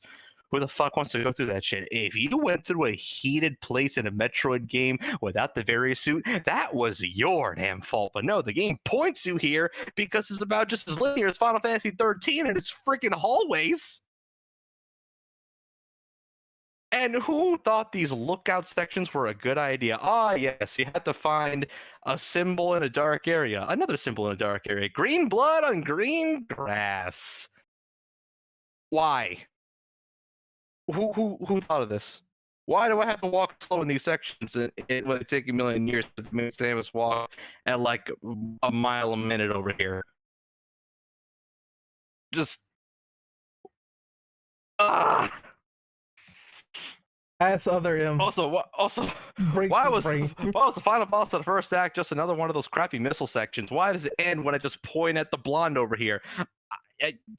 That's your final boss, but no, you fake me out with the credits here. Don't fake me out with your credits. This isn't Banjo. This isn't freaking Punch Out. I like, okay, cool, fighting Fantoon at the end. Okay, but you could have given me that before. But who? Oh, wait a minute. Speaking of final bosses, the Queen Metroid. Good callback from Metroid 2. Here's where they fucked it up, though. The last section, we got to grapple into her mouth and blow up the stomach. Great. Except they don't tell you can use the power bombs. It appears on the UI. It's right there. It's like you can use the power bombs, except the game tells you you can't use the power bombs. The power bombs will nuke anyone in the vicinity because it's fucking like, it's basically atomic. And you haven't used them in like the freaking, I don't even know how many hours you've been playing the game. Like I'm gonna just say like past like say 7 hours IGT. And all of a sudden now you have to use this one fucking part of Samus's arsenal that you haven't used in like several hours. You may have actually forgotten how to use it because the game doesn't tell you that you can actually use the power bomb inside of her goddamn stomach. Why? I remember back then seeing several people on YouTube legitimately struggle with this because this was also the age where people did not edit out their fucking deaths on their LPs. And I'm so glad that culture is dead because you fucking people love dragging out that 10-minute time limit, didn't you? Oh, you know who you are. I'm sure I called out a lot of people who just looked back then now, didn't I? Oh man, fraps culture. Oh my god, you just brought up like a PTSD for me right there. And so I see it's just like, how are you supposed to do this? And then I see, oh wait, the power bombs. Wait, you could use the power bombs here. This would have been good if the game told you can do it. Even like fucking Persona games do get this shit better, where you use a mechanic like once or twice, but at least they tell you how to use it. But how do you keep having good ideas? You keep bumble fucking them just like right in the asshole. It's like, come the fuck on, dude. It's honestly ridiculous. It had a lot going for it, but I feel like it really needed another revision or nunchucks or just a lot of things, to be perfectly honest here. I could see where they're trying to go with this, but oy vey. If you're trying to have this much symbolism in a video game, next time try making an RPG. Like try make Metroid the RPG. You know what? Like, yeah, fuck it. We got Dragon Quest, we got Persona, we got Final Fantasy. Metroid the RPG. It's grandiose. Make it like a fucking space-wide adventure. Make it like, what was that game on the DS? Prime Hunters. Make it Prime Hunters, except more actiony, more high budget. Other M, as much as I clearly went on my goddamn rant about it just now, it's not the freaking devil of the Metroid series by any stretch of the means. There are far, far worse games out there to play and waste your time and money on. Federation But when Force. Federation Force, yeah, We'll talk about that one in a bit. Don't worry. Oh God, man, that's a genuinely just bad game. That also came out at a bad time. But that's also another tangent for another book. But Other M is a game that I say I can see the potential, and I hate that it missed the mark on so many places, because especially at that point in time, Metroid hadn't gotten a game in a while. It's like the last one, like a real big game in a while. Like the last big game I got was Prime 3, and it took a while to get to Other M, especially since Other M got delayed several times. Like I think like once or twice too, especially. And it's like Metroid fans were just getting dicked like everywhere. And it's just sucked for that. But at least it gave us Nemesis Ridley. Even though the lead up to that fight was kind of ass, because she's already fought Ridley like how many times at that point? Once, twice, thrice. I don't know if you want to also count, since technically the Metroid 2 remake is canon. That means she also fought Ridley at the end of Metroid 2, which means she fought him like 3, 4, 5 freaking times. How the hell are you scared of it now? Justin, do you need chalky milk after that rant? PTSD plotline should have just been in like another remake of the first game. I'm telling you that right now, because I feel like we're unlocking your PTSD plotline right now. Like, you. I think you're gonna say that. Holy shit! Meanwhile, I'm sitting there like, this game's lovely. You know, it's misguided, but it's great. You're meanwhile, it killed my dog, it ruined my wife, it burned my house down. I became John Wick because of Other M. Apparently, like, I don't know. Beautiful. Fuck it, this game turned me into John Wick. There you go. That's a plot twist, everybody. It turned me into John Wick. So you're thinking like, wow, this game's beautiful, and you're like, it killed my wife. I need my revenge. Hey, that's why at the pub they don't allow me near a pencil. It all makes sense now. But Ronan, how do you feel about Other M? Are you gonna give an impassioned rant about it? Oh my god! Here we go. Can you save it? Oh. Can you save the baby? Oh boy, It is my hill to die on. No one else. Huh? No. By the way, I have to say this right now. You're saying it wrong. Also, Rin, it's Other Mother. Motherfucker. Jesus. Yeah, that works. Anyway, my disappointment almost rivals to Ninja Gaiden Zaiba and DMC Devil May Cry with this game. Cause oh my god, don't you dare say that.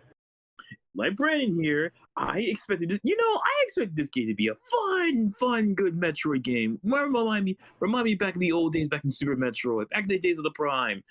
But no! We get this stupid fan-made bullshit we created and everything else from Team Ninja. Oh, don't get me wrong, I love Team Ninja's certain games like, Ninja Gaiden and all that.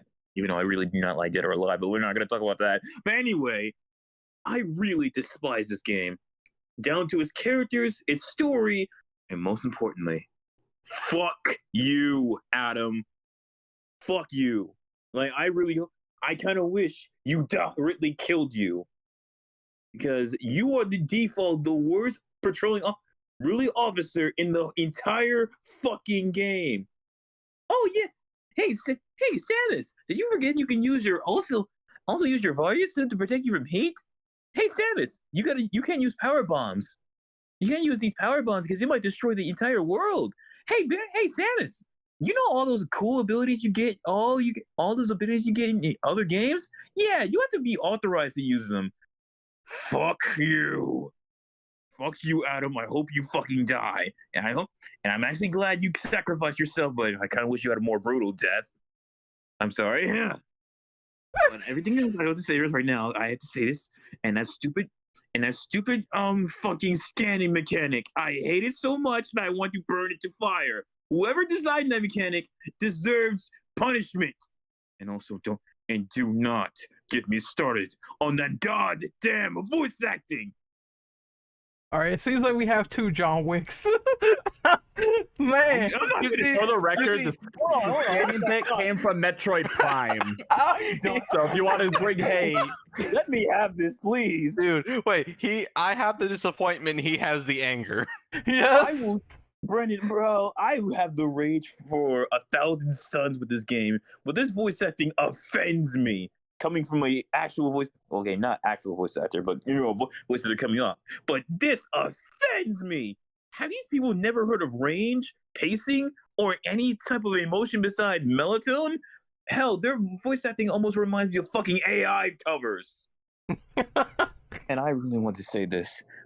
You couldn't get any other voice actor to voice Samus. You couldn't get Jennifer Hale. You couldn't get Mary Liz McGlynn. You couldn't even get the one character I always wanted for Samus to voice. Motherfucking Jennifer Hale! I'm still mad about that. Just get Jennifer Hale. Just get Mary Liz McGlynn. Anyone else who's primarily known for voice acting. I don't even care. But why? Who designed this? And also, Shishigori, you wrote the entire English dub. You wrote this English dub and said, "This is a great idea. I think this game was gonna be fun. This game's gonna sound amazing." No, it didn't. So I'd say to you, Metroid Other M, I hope you are gone, buried, burned, and forgotten. Thank God for Metroid Dread, because I made me want to forget this shitty abomination that's called a Metroid game. All right, so I had the I'm whole done. I had the whole my laughing.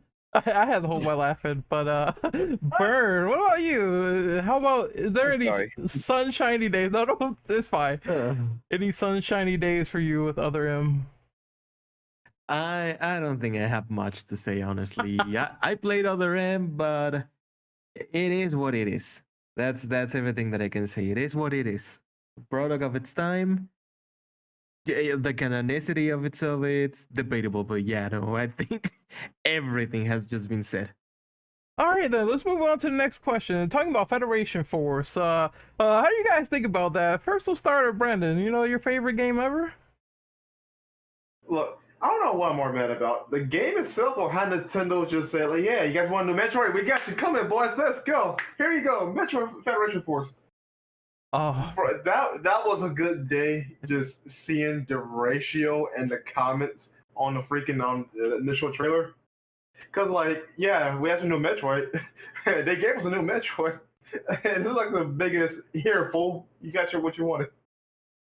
Like, God damn, man. But aside from that, though, like, the game itself is tolerable. It's not the worst thing in the world, but it's definitely far from the best Metroid game. I can tell you that much. It has some weird jank to it, but it might be just me, honestly. I mean, I don't like the controls for it. You know, it's a Prime game on the 3DS, though. Like, they could have done better with that. But yeah, the concept of playing as the Federation and having friends inside a Metroid game, that sounds really cool. Just execution, once again, could have been better. But yeah, fuck Nintendo for that, though. On God, bro. On God, they can go fuck themselves for that one. I just... It was a cold day to be a Metroid fan that year. Yeah, I just remember the dislikes, and oh my God, you talk about resemble a lightsaber, like that resemble a Sith lightsaber, like what the fuck? It was a good day or a bad day, depending on look at it, just seeing the ratio. Oh my God, it was beautiful. I've never seen such a ratio until Call of Duty Infinite Warfare. That initial trailer. Oh yeah, I just remember everyone saw it. I was like, oh yay, new Metroid. Then they watched the trailer. It's like, oh no, we're gonna shit on this for like 8 hours. So hopefully you enjoy this culling, and that's exactly what happened. So I don't really, personally, for me speaking, I don't have anything much to say on it other than people just like, I remember the initial reveal. Because they were so excited for, I think it was a direct or something. They were so excited, and then when they saw the gameplay, they were like, what the fuck is this shit? I don't want this. So I was there for the ride. I thought it was pretty funny. Yeah. But Bird, how about you? Anything about Federation Force you want to share? Federation Force. Dear God, no. That's a straight to the point answer. Actually, if you're gonna leave it like that, Why would you ask me that? I'm just trying to get some That's engagement for the evil. podcast. Oh my god, man. All right, Rodan, what about you? Federation Force Game of the Year when it came out? Game of the Year? Rin, are you trying to make me blow up? No. Okay. Actually not. He's this doing it now. for the content. No, he's doing it for the content. I hate that damn. You thought Metroid Other M pissed me off. You thought wrong. You didn't see this goddamn game. You didn't think of what the actual fuck did Nintendo just cooked. You thought Nintendo, you thought you cooked with Federation Force. You thought you had something. You thought you had all the cards lined up in the deck, lined up on the table. But no! You're wrong. This game is an abomination. Like, you say what you want about Other M, but Federation Force is absolute trash. It's just horrible. Like, and then when I saw the dislikes on this thing, I'm like, rightfully so. You promised a really good, probably a spin. I was thinking this game was like a spin-off game, a really fun spin-off game, really fun, multiplayer, like kind of like Echoes, and I go like, this game is ass. This game is literally the equivalent of Call of Duty Infinite Warfare. It's awful. I mean, Call of Duty Ghosts. I'm sorry. I was gonna make a joke and say, is it the Umbrella Corps of Metroid? Yeah. Honestly, yes. Yeah. Yes. It is. That's not a bad comparison, actually. And the Gekko. It's a weird comparison, but okay. Samus actually does show up at the end too, and in Umbrella Corps you play as the legacy character, so like it's kind of on point. Damn, I was just like guesstimating there, but if I'm like, somewhat accurate, then that's kind of a shame in my opinion. It really is, because my God, I was thinking this game was going to be like some kind of weird ass spinoff, and then I saw the gameplay, I saw the mechanics, and I saw everything else. I'm like, damn, this is worse than Metroid Pinball. Oof. We don't talk about that. We do not speak of that, okay? Other M is RE6. Holy shit. Yes, it is. Hang on. Other M story at least made sense. It just wasn't done well. RE6 was like, I just want to shag an Asian, so I'm gonna turn my wife already into her and bomb Other M is about having daddy issues. okay. RE6 is about being blue balled. All right, like there's a difference. I mean, it is true. You can mix that in there, no problem, right? Samus is allowed to have daddy issues. She's kind of been through some shit. Some pterodactyl murdered her family and ate them in front of her. All right, she's been through some stuff. Like, literally. Carla has daddy issues too, but she turned into another woman, so oh my god, the plot of RE6. There's layers of issues going on in that game, like mentally. And somewhat it's a guilty pleasure for some people. Yeah, I like it, but I definitely don't like how they executed the plot. But we're gonna move on to Inferno. What do you think of Federation Force? Oh my god. If you want to talk about a prime example of probably the worst marketing team of all fucking time, well, a contender for the worst marketing team of all time, Nintendo in the years of between 2015 and 2016. Being a Nintendo fan, I'm going to be straight, sucked. It sucked being a Nintendo fan in the years 2015 and 2016 because, dear God, they were so out of touch. It was like a freaking Japanese version of Vince McMahon. It's like, how stupid are you? In every way, shape, and form. This Federation Force, as a game, it is so painfully average. Like, just so there. It's like, okay, it exists. It's just a really spin-off. They were really trying to push for that whole multiplayer aspect. This is like the same freaking period of time. They also tried the same thing with Zelda and Triforce Heroes, and that game honestly sucked ass too. But that's an entirely different tangent. And this, it would have been just recognized as a middle of the road spinoff had it not been the only game they announced after a 6-year drought of Metroid. This was in 2016. This was in 2016. Other M was the last game people got. So announcing the spinoff nobody wanted after Other M happened was one of the dumbest moves I've ever seen Nintendo do outside of like fucking suing emulation and just being overall shitty at preservation. Like we all know Nintendo utterly sucks dick balls at that, but that's a given.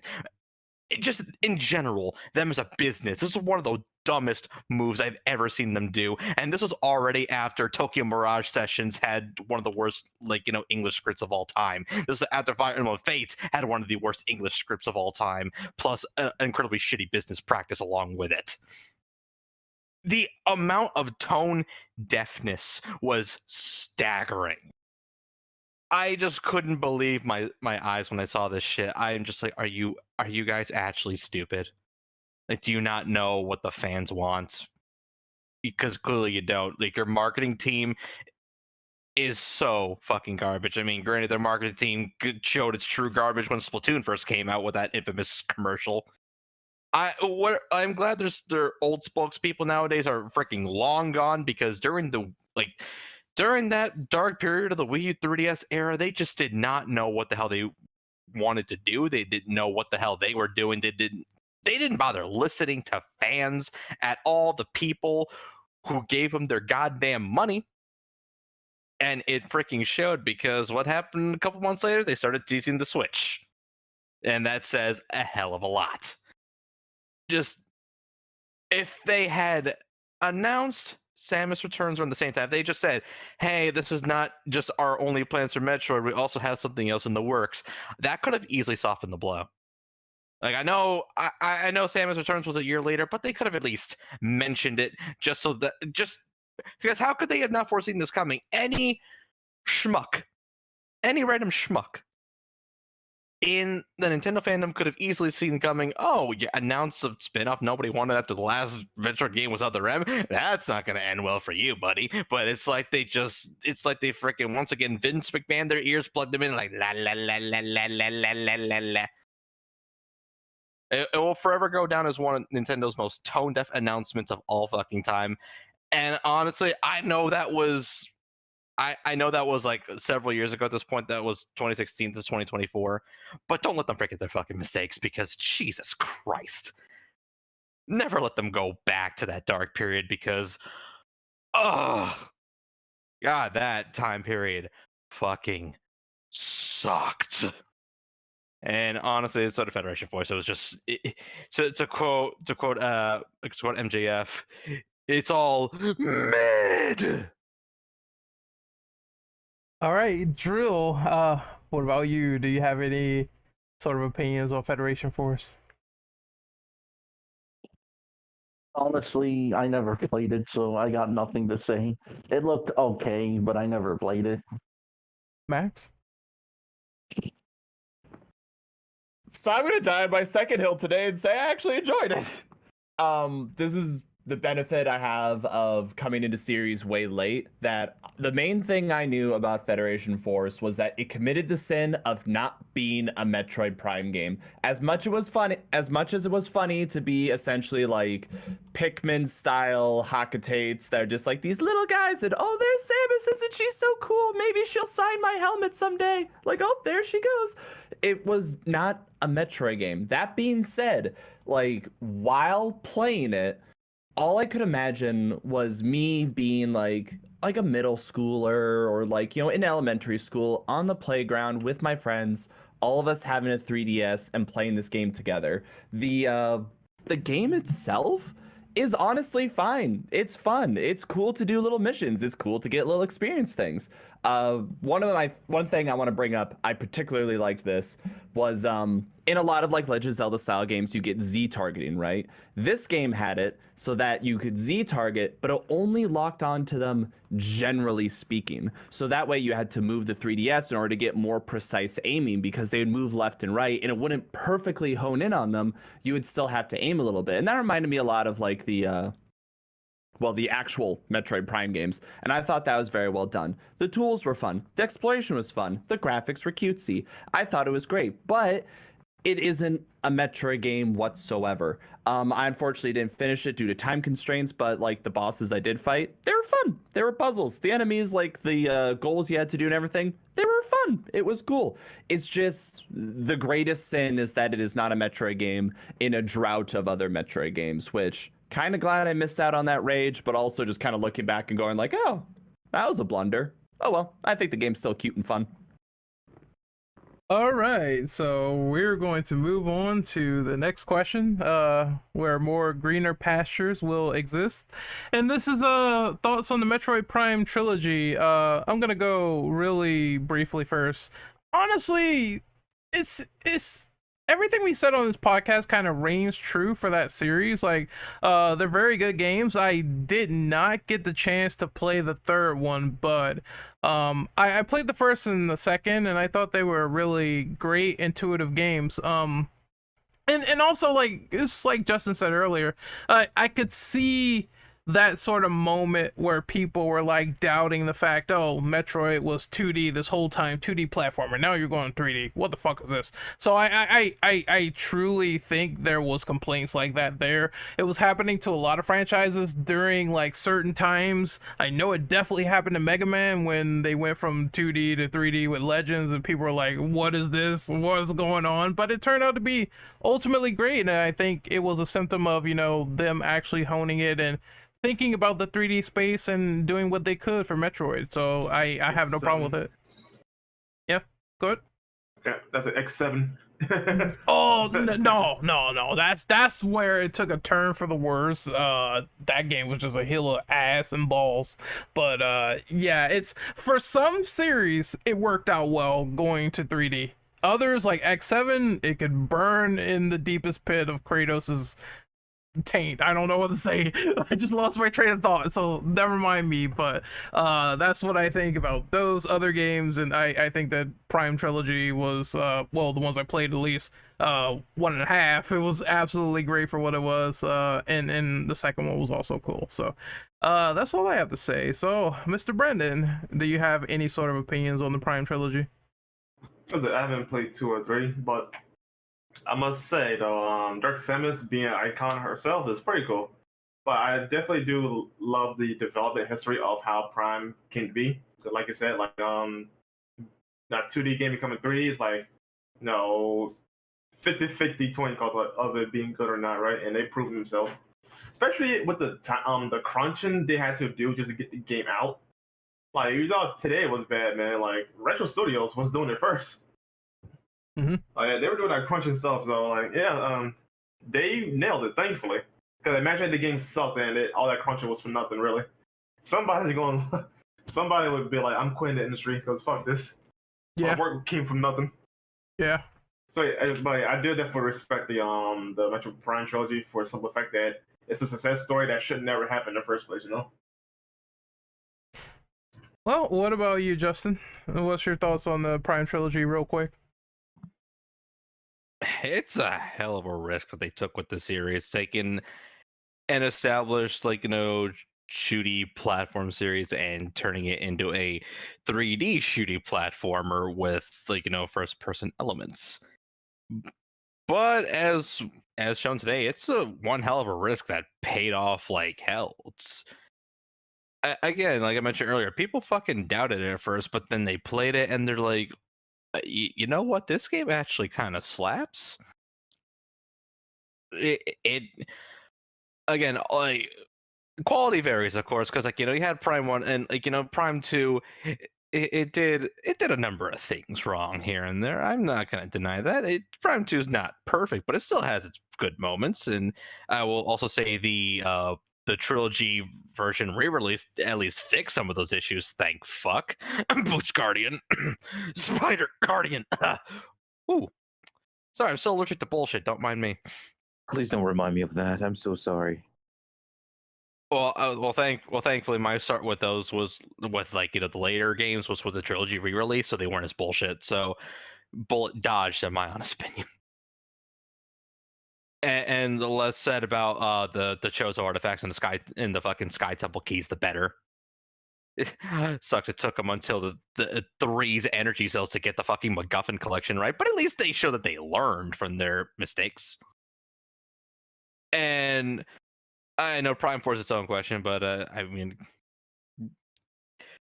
point is, it was a risk that fucking paid off, and it spawned, in terms of the main line, 3 pretty damn good games that even to this day still has plenty of vocal fans that have and it's pretty much outlived the tests of time in what is easily one of the biggest fucking surprises ever for just not only the franchise, but also just Nintendo in general. Mr. Max, what about you? Any sort of quick opinions on the Prime trilogy? So I'll admit, I mainly played, speak of those that came on the GameCube first. I mainly played them on the Wii, and then the remake version for not remake. I always get those terms confused. The updated graphic style of the very first one. Overall, I thought they were very good. They had a lot of good tonal shifts. If anything, my primary complaint would be against them, that they are a tad gimmicky between using things like the lava beam, the light beam, the dark beam, having the different visors, having the different abilities, having the motion controls, especially in the third one. There were a lot of moments that felt extremely gimmicky, whether it's going into the dark zone or the light zone or the different styles of bosses. But that being said, it utilized first person with a lot of the abilities extremely well, I would say. It's not something that you would, kind of like we talked about before, it's not something you would think works or translates very well, but it does. I would complain that we kind of mentioned this a little bit in the boss fights. Some boss fights are just slugfests. It is you unloading your cannons, them unloading theirs, and good luck, whoever's health bar drops to 0 first loses. A lot of the fights in those games are the same kind of way. Yes, there's dodging, but since you're in first person, it's kind of hard to tell exactly where you're going to land. But overall, I'd say the games were very fun. They had a lot of great ideas. They introduced a lot of really cool concepts between really going in on Dark Samus or the different enemy styles, ways to fight, platforming. And most importantly, I would say, they featured a ton of amazing quality of life. I have never seen such a good way to display a 3D map in space than I have in the Metroid Prime games, or the ways the ability works with the HUD, the way that the small details, not only in gameplay, but also visually. For example, when you get the X-ray, you can actually see Samus's hand moving inside of the gun. If there's explosions that are near enough towards you, you can actually see a reflection of your own face.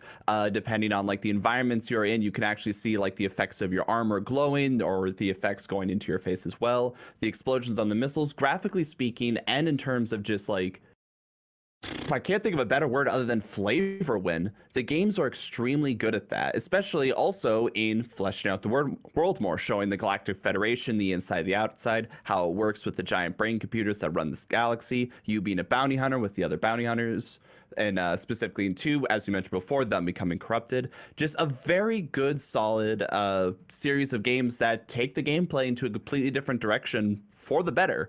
That being said, I'm not going to sit here and say that, I think 2D should just go away completely. We should only have the Metroid Prime Federation. Or not Metroid Prime Federation. We should only have the Metroid Prime series in, style of gameplay. I think they're both very good, but it is different styles of play that just complement each other, if you will. It's if you're more interested in this, you have Metroid Prime. If you're more interested in that, you have the 2D ones.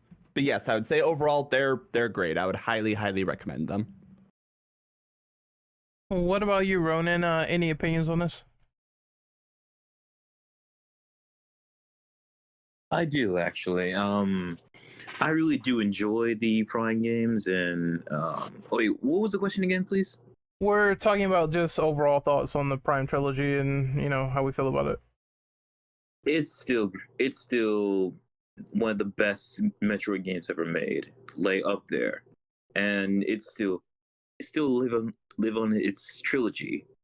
Still waiting for Metroid Prime 4 though. Seriously, Nintendo, you're kind of delaying the inevitable. Well, we're getting there to that one. Don't worry. Yeah, I know I'm rushing it, but let them cook. I would say this: let them cook with this. But still, the whole crunch and everything else, I kind of wish you knocked that off. We're not expecting like how to put it. We're not expecting a great game, say like, I don't know, God of War Ragnarok.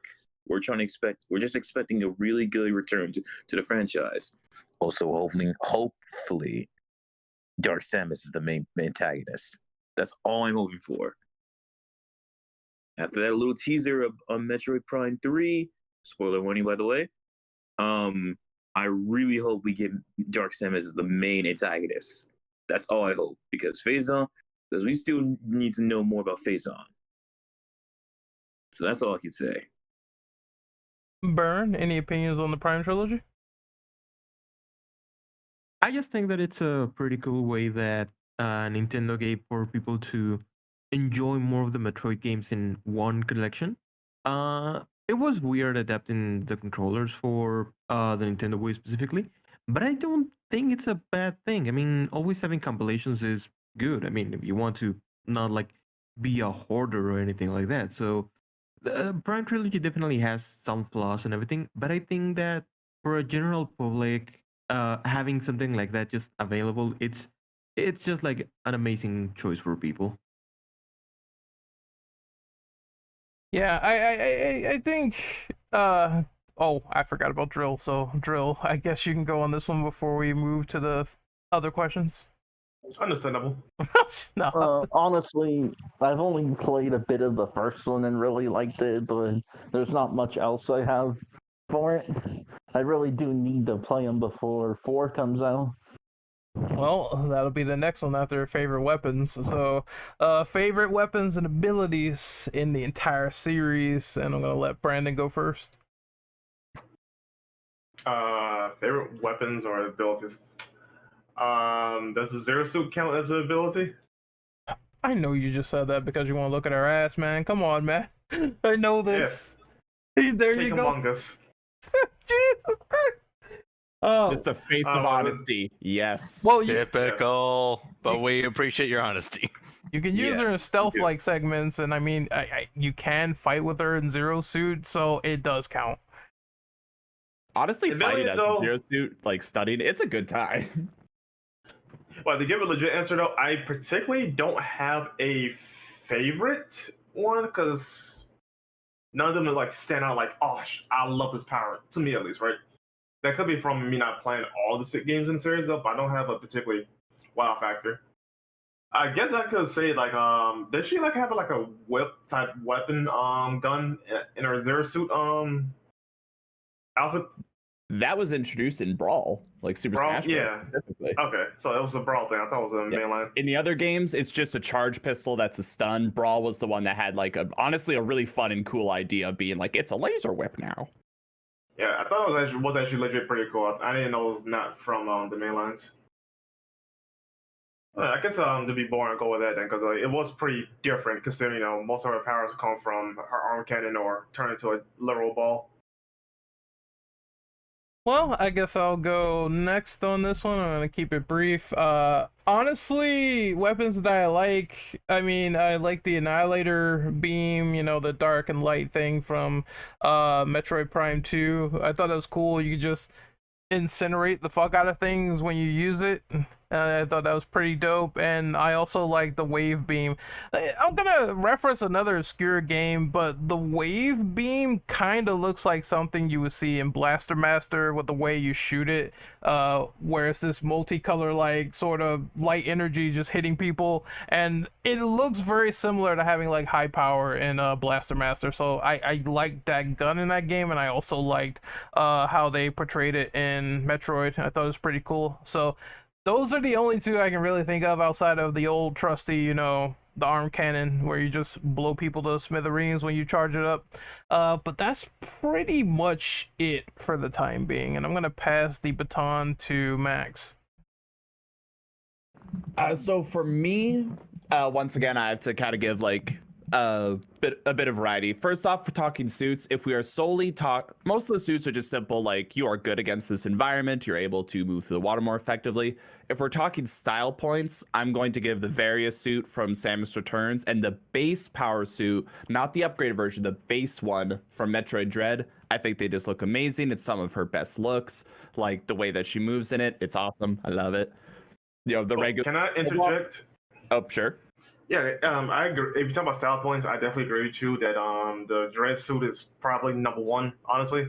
The blue Like, just looks good, like right? It added so much for how low it is, you know? Like, I know we're all making jokes about Samus being hot, but I'm sitting here saying, like, the power suit will stay on in the bedroom. Thank you very much. It's sexy. I'm sorry. It's a good-ass looking mech suit. I actually own the Figma for the Dread suit. It looks pretty fucking cool. I covet. But, in terms of direct weapons, kind of like I brought up with the bosses of, like, mindsets to have, rather, super missiles and charge beams, it feels good the first time you fire a super missile and the screen shakes. You're like, oh, I'm cooking with gas now, and by gas I mean nitrous. This is awesome. Like, I absolutely adore just opening up with the salvo. But in terms of actual favorite abilities, upgrades, I'm going to give it to the grapple and the ice beam because, like we talked about before with Metroidvanias as a whole, I love the moments where it is a traversal tool, but also a combat weapon. Yes, you can sit there and like freeze opponents and use them as platforms, but you can also freeze them, hit them with missiles, the classic way to kill Metroid. Or the grapple beam when you learn that, I forget the name of the boss, but there's one in Super Metroid where that basically floats around, and the way to beat it is to let it grab you, grapple beam into an electrical socket, and let that kill it. Those moments are awesome. That being said, also, when Melee was introduced, not the Super Smash Bros. Game, but just like melee counters, melee attacks in general, absolute joy. Something that's not really brought up that much with Metroid games is, and I forgot to bring up with Prime Trilogy, is as you upgrade, you move faster and faster through environments you've already been in. Tools that you have let you access shortcuts, let you move more quickly through the environment. And gaining melee as an ability, the ability to slap guys, charge through them, super dash as you're going through, it is so empowering and just feels amazing in general. Samus Returns and Dread did an awesome job with it, and I absolutely adore it. I hope they keep it more in the future. If anything, it's a thing that Prime Trilogy doesn't have that I wish they had. I wish they had more ways to feel quick as you go through the environment, or to just walk up and bitch slap people. You know, we might hate on Samus Returns, but the animation, or not Samus Returns, I meant Other M, but the animations in Other M and Samus Returns of her grabbing monsters, throwing them to the ground and kicking the shit out of them, absolutely wonderful. So I love it when they add those kinds of things. Justin, what about you? What's your favorite weapons? Still a bit. You could also name suits as well if you want to do that. Would it be cheating to say the hyper beam from the end of Super because that shit just slapped everything? No, not at all. If it's broken, it works. I know there's a good reason why we only had it for the escape sequence at the end of Super, but it's just like fucking getting it from, like, you know, getting it from the remnants of the baby Metro just felt good, blasting in Mother Brain's ugly ass face, and then just nuking everything with the fucking power of Skittles and you fucking taste the rainbow, motherfucker. The Care Bear beam in chat. Oh my god, dude. It's the power of motherly love, and it just destroys everything. Well, time for a deep cut meme. Taste the rainbow, motherfucker. I was just about to say that. Damn it. There's a deep cut meme. What? Oh, fun fact. Some call me Johnny Yusa in his old review Super Metroid, which is where I first learned the meme. So that's yet another thing that he introduced me to was the fucking memes. Thanks, Johnny. Good old Johnny. Love that guy. No, very serious thanks though, because like put me down a fucking rabbit hole that I'm still feeling today. Just call it being killed by hypersonic.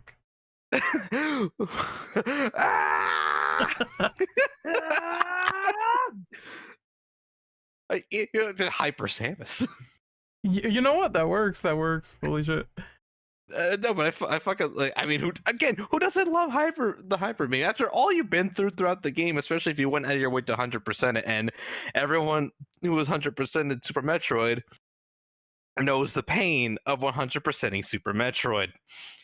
So after all that, you fucking earned it. So I say, fucking nuke everything in sight. But first, go down there, rescue your little friends. That's canon.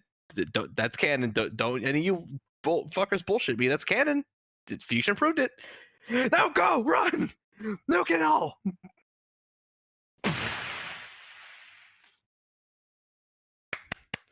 Woo! We did it, Reddit. We raised more money for charity. Wait, wrong one. God damn it. What do you wait? What do you mean it's the wrong one?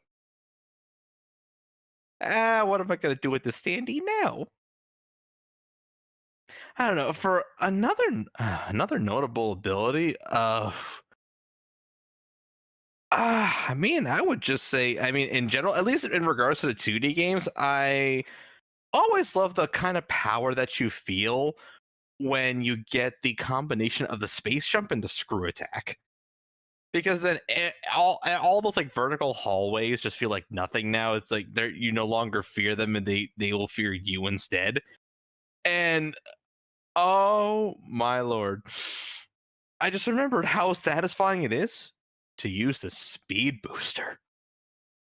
It's such a simple power up, and it's incredibly simple. You just go fucking fast, but you go fast in a game where you got to keep going everywhere else. And I like it when games allow you to go fast in areas where you got to keep going back and forth, or when the area is a bit big. And I mean, I will say actually a shout out to other M in this one. The speed booster in that one makes you feel like a fucking bullet train. You even sound like a bullet train too. And you can't mention the speed booster without also mentioning its companion piece, the Shine Spark, which Mercury Steam loves using in Dread. God damn, guys, it was your a team full of speedrunners or something? Jesus fucking Christ. But when you can nail a good Shine Spark, you feel like you're on top of the freaking world. Also, the effect just fucking rocks.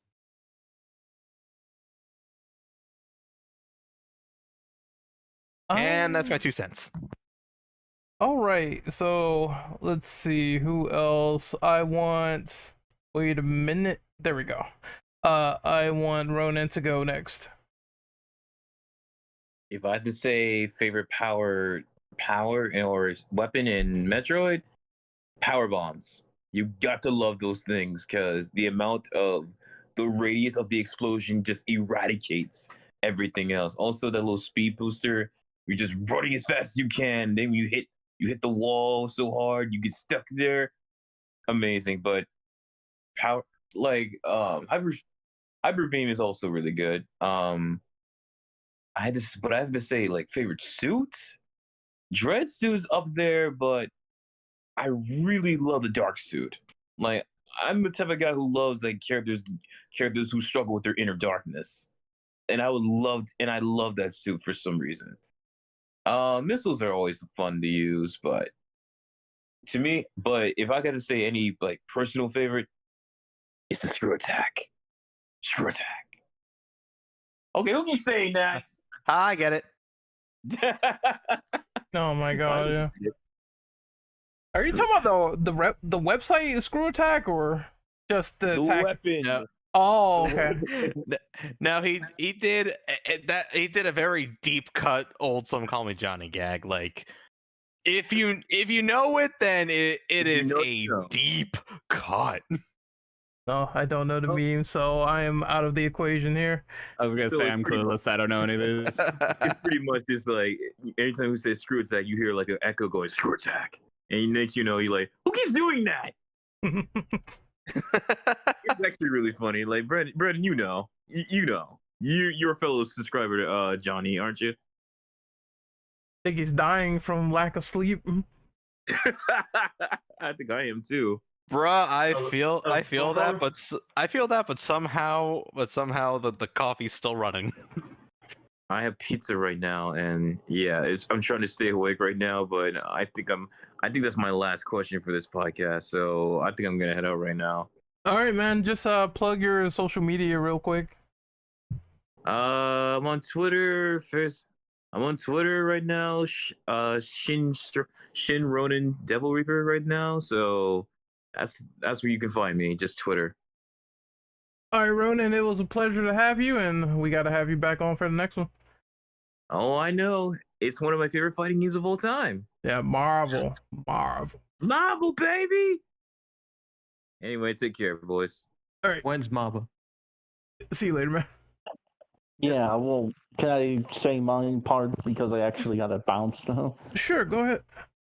Yeah, for me, it's obviously the Metroid suit because, yeah, it's just cool to finally get a suit that lets you curb stomp shit. And the fact that it has a really cool design to go with it.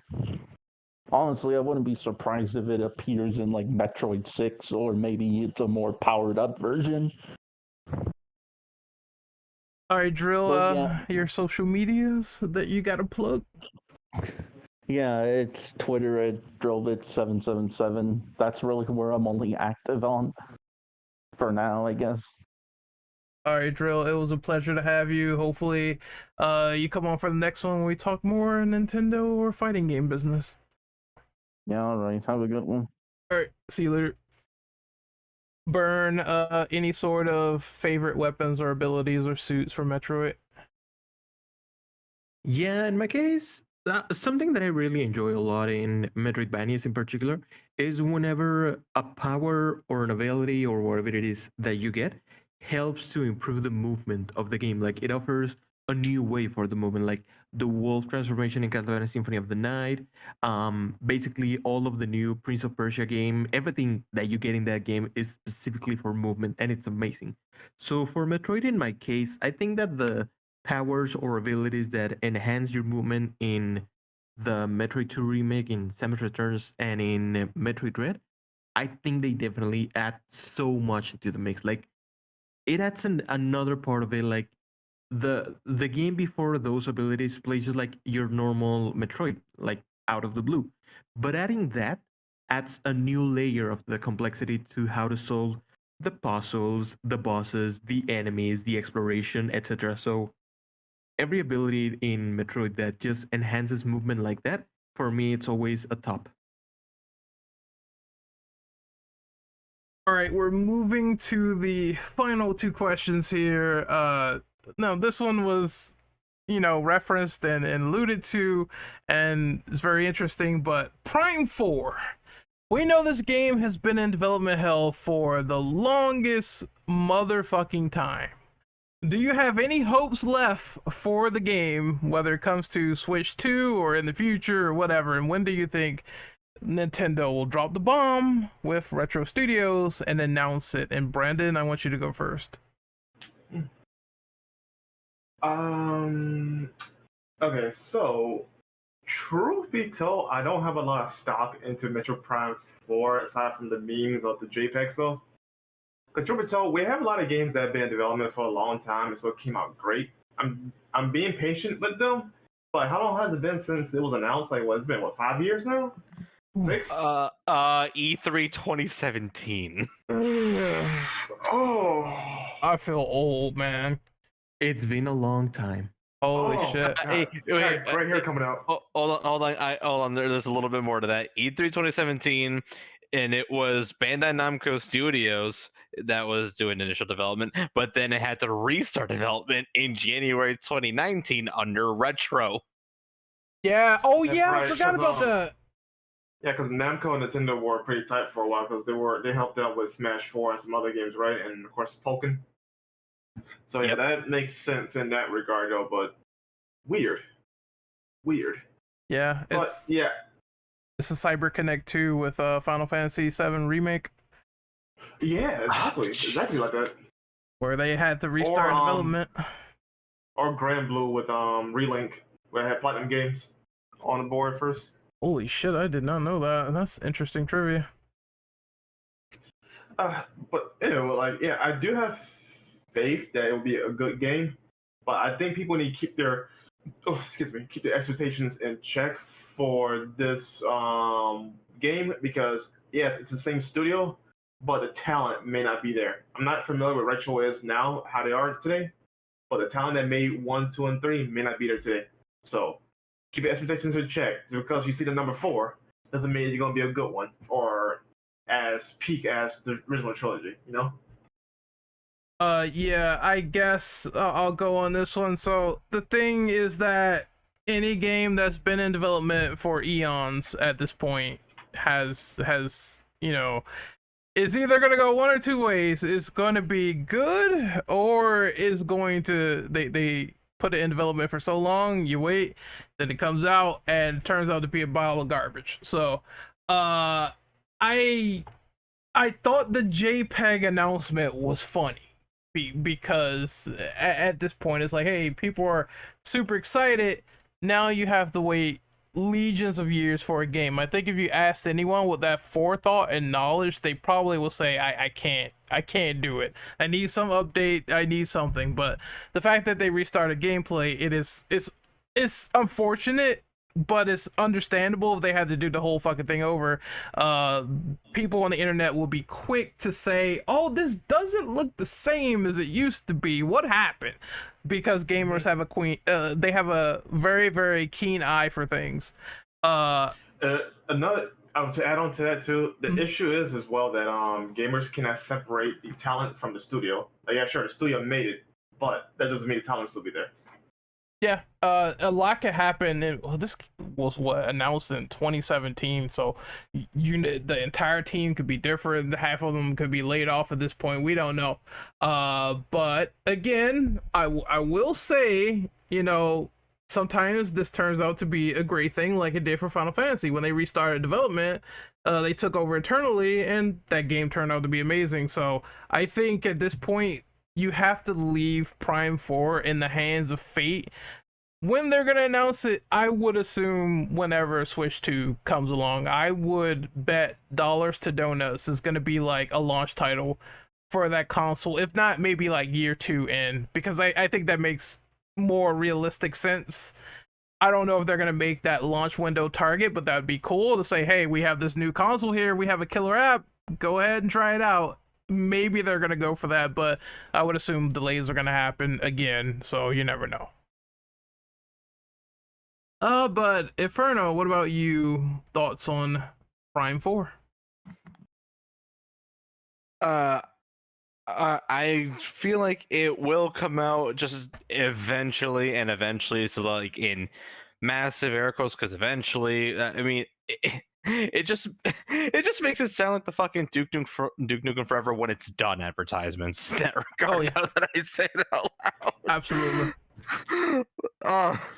Because by this point, they know for a fact if they fucking try and play any kind of hooky with Prime 4 and try to quietly do just shove it aside, people are not gonna be fucking happy, especially with how it's been close to 7 years since they announced the damn thing, and then another 5 since they had to restart development because supposedly it didn't meet up to their standards, which means that better have meant that the game was actually so unforgivably mid or something like that under Bandai Namco, or otherwise we're going to be having a freaking problem here. I feel like it'll come out. It's just a matter of when, and we don't know when is.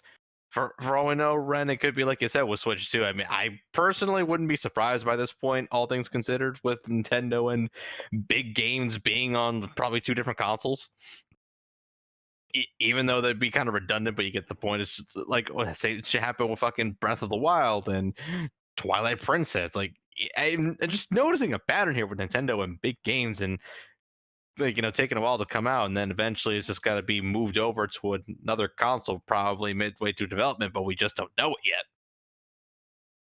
So, as someone who was honestly, I was excited for the prospect of Prime 4. It's like, oh, we haven't had a fucking Prime game in ages, and people have been wanting a fucking actual Prime game, like mainline, for ages. especially after Prime 3, like, did actually end on, like, give the 100% ending pretty much teased to Prime 4 even back then. It really did. So it would be nice to actually, hopefully, see that come to fruition. So I do have hopes that it'll come out. It's just, who the fuck knows? I got a question for you guys that played Prime 3. Even though you said that they teased on Prime 4, or at least alluded to it, right? But ignoring that, though, could you say that 3 was enough of a curtain call where they don't need to follow up with a Prime 4? It would have been if they didn't fucking tease Silex, like, following Samus' ship at the end of the 100% credits. Okay. It could have been. That's the thing. Prime 3, more than enough, could have been, like, a curtain call to the, like, to the whole phase on arc, as I'm just now slapdashedly calling it. It could, the 100% ending could have just been like an easy, like, thumbs up or some other crap like that, but no, they legit teased, like, Silex from Prime Hunters. Okay. And it's like, fuck. Oh, let's hope they follow up with that story then, because I was about to say, because you can't just do that and not fucking follow it up with the same exact thing you followed it up with. I know it's been over a decade now. Oh, Jesus. Fucking Christ, I feel old. That reminds me of when Birdman was talking about the ending for Into the Spider-Verse. And he was like, or I know it was a sequel, Across the Spider-Verse, some fucking many of it. Yeah, so it's a sequel where he's talking about the way you ended it, and you just simply can't end it there. You gotta finish jerking me off, because that's the only way that I'm going to enjoy the rest of the story. So you better finish it right there. Get on your knees and finish it. The thing that really does bother me, this is off topic though, I shouldn't be talking about this, but since you mentioned it, the fact that they made part 2 into like a duology type movie rather than keeping it as a, keep it how they did it with the first one, where standalone, ended it, right, and they don't have to follow it up, but it lets it open enough where they can follow it up with a sequel. The fatal mistake with the sequel, which is a good movie though, but the way it ended kind of sucked though, especially now that this third one ain't coming out anytime soon, Yeah, so it's like, it's that thing of, you have a cliffhanger, and considering the development, you're literally waiting years for the final conclusion to the plot. God, that was such a blue ball in the theater. I'm gonna be straight.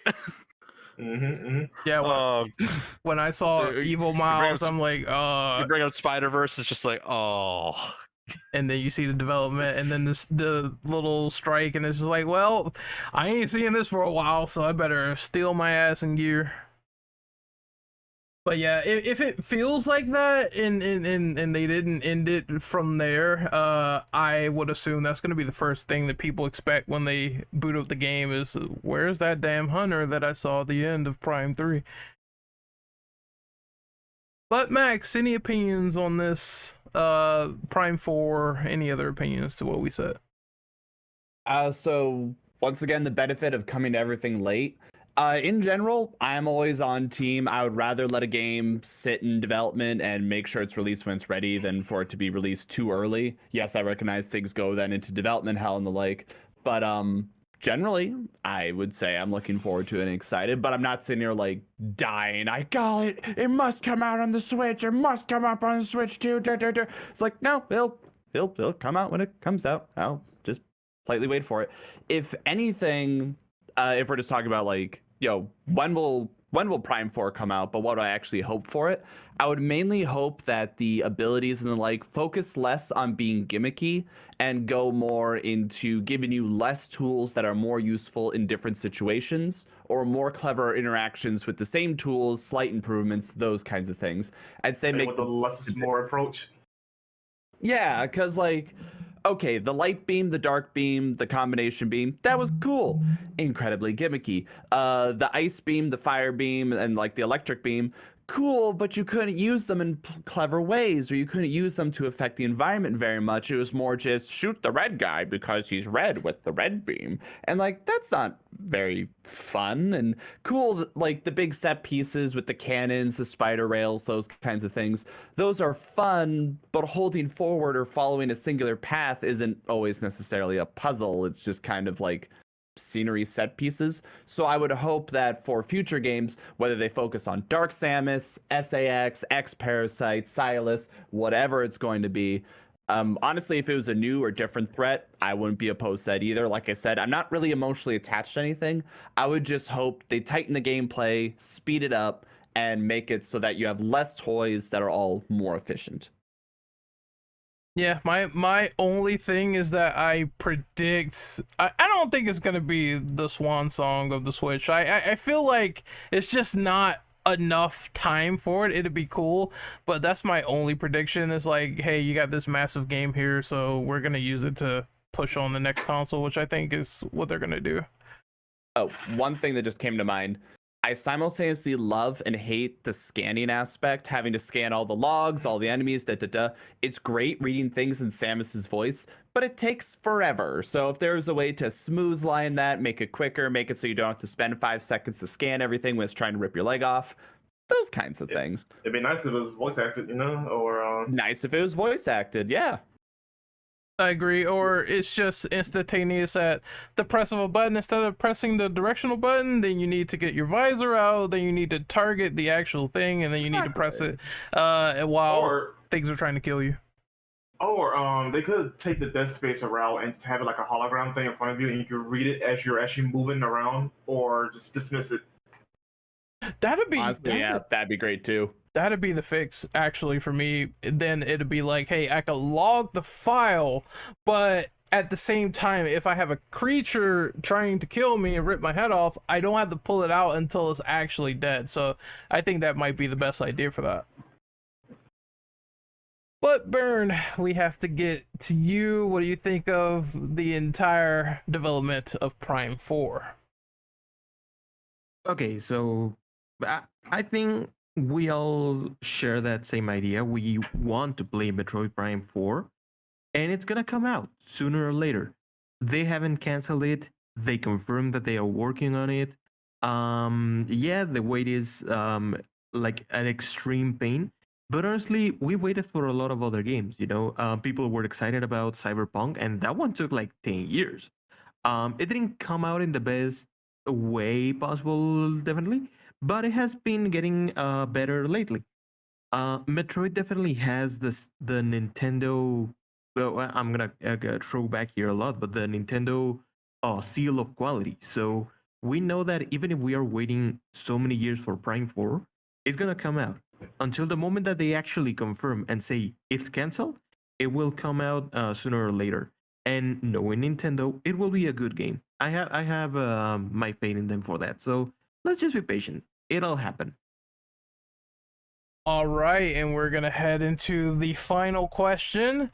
I'm gonna go really quickly on it, but what makes Samus an iconic character in your eyes? And then we will go with Brandon. So, I think someone said it earlier. I'm gonna keep my answer brief, but someone said it earlier where it's like I guess the initial shock of her being like one of the more well-established female heroines, like people not expecting her to pop out of the suit at the end, and she kind of does, and it's like, oh shit, I never knew she was a girl. So that's one of the factors to a lot of her popularity, as well as Nintendo like integrating that lore of the character, the iconic look, the cannon on the arm and everything. And like, first impressions are everlasting, as I always say, and that's one of the first things that people seen is not only the suit, but what happened at the end. And I think that just kept going more and more and more, and people kept loving more and more of it, as well as the thematics and everything that embarked around Samus's character. Just this stoic, cool, badass, like space bounty hunter that's going around and blowing these enemies to Kingdom Come without a care in the world. I compared her to, like, and I know it's like kind of predated, but I compared it to Jill Valentine, where it's like she just sort of has this badass take no shit mentality, and it is sort of the same way. So like some people kind of gravitate towards that, and I think that's what made it cool, as long as like looking the look and looking the part, and you know, showing that these Metroid really don't scare her that much in terms of like just facing off, and it's some cool. We didn't talk about this on the podcast, but it's some cool kill animations that you do to the bosses in Dread. I saw one of them where she's just like not even looking, then she just puts her cannon back and she just blows it away, and it's like, that's the most awesome shit I ever seen in my life. That's cool. We need more of that. So that's one of the things that makes Samus like iconic in my mind, along with Metroid. Brandon, it is your turn. What makes Samus iconic? In a few ways, it's two. Oh yeah, I gotta learn this out, right? Yeah, you're right. It's the initial shock of her being a woman, right? Because at the time though, right? Yeah, we had female characters that did predate Samus. Like that is a fact, right? She's not the first, but she's the first well known, right? That's important. Not only that though, she kind of not necessarily redid the quote unquote gender roles. She just she reaffirmed the the badass character of having like a Ripley or whatever, right, for the time of her, right? But not only that though, from the get-go, she was also a sex symbol, right? They kind of play on the Coomer bait of the better you play, the less clothes she wears, right?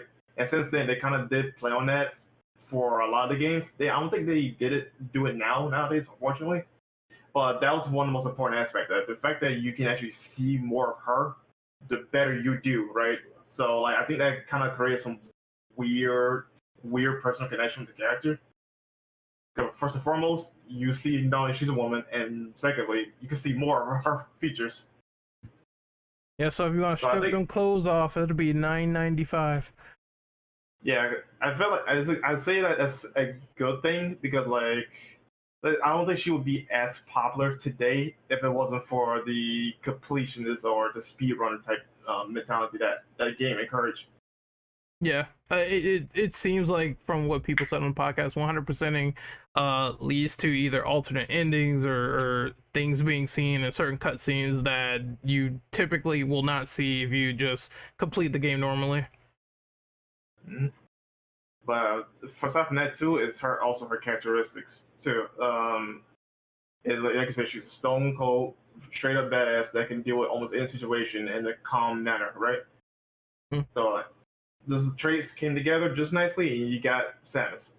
If anything, I wouldn't be surprised if she encouraged other characters that were blonde hair wearing a blue outfit. If you know characters like that, you know, like Sarah from Retro Fighter. And Jill Valentine at the like mid of RE6. No, not RE6, RE5. Because they literally turn her ass blonde. Yep. Max, what about you? What makes Samus iconic for you?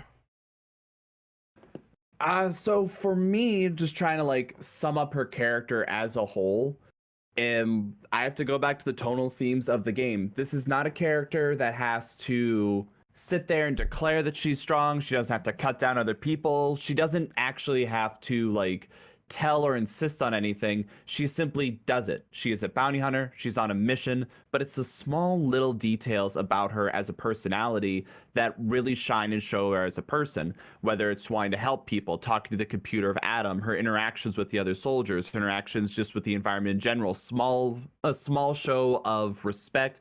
Yep, it's a lot of show and don't tell. And I really appreciate that I mean, a while ago, there was like a little controversy about how like a character cannot properly show their personality without showing their face. Samus shows an incredible amount of personality in these small, quiet things. Not to mention the like every game, even like the ones without dialogue, essentially, you are trapped alone by yourself, no reinforcements, nothing. You against the world, slowly getting stronger.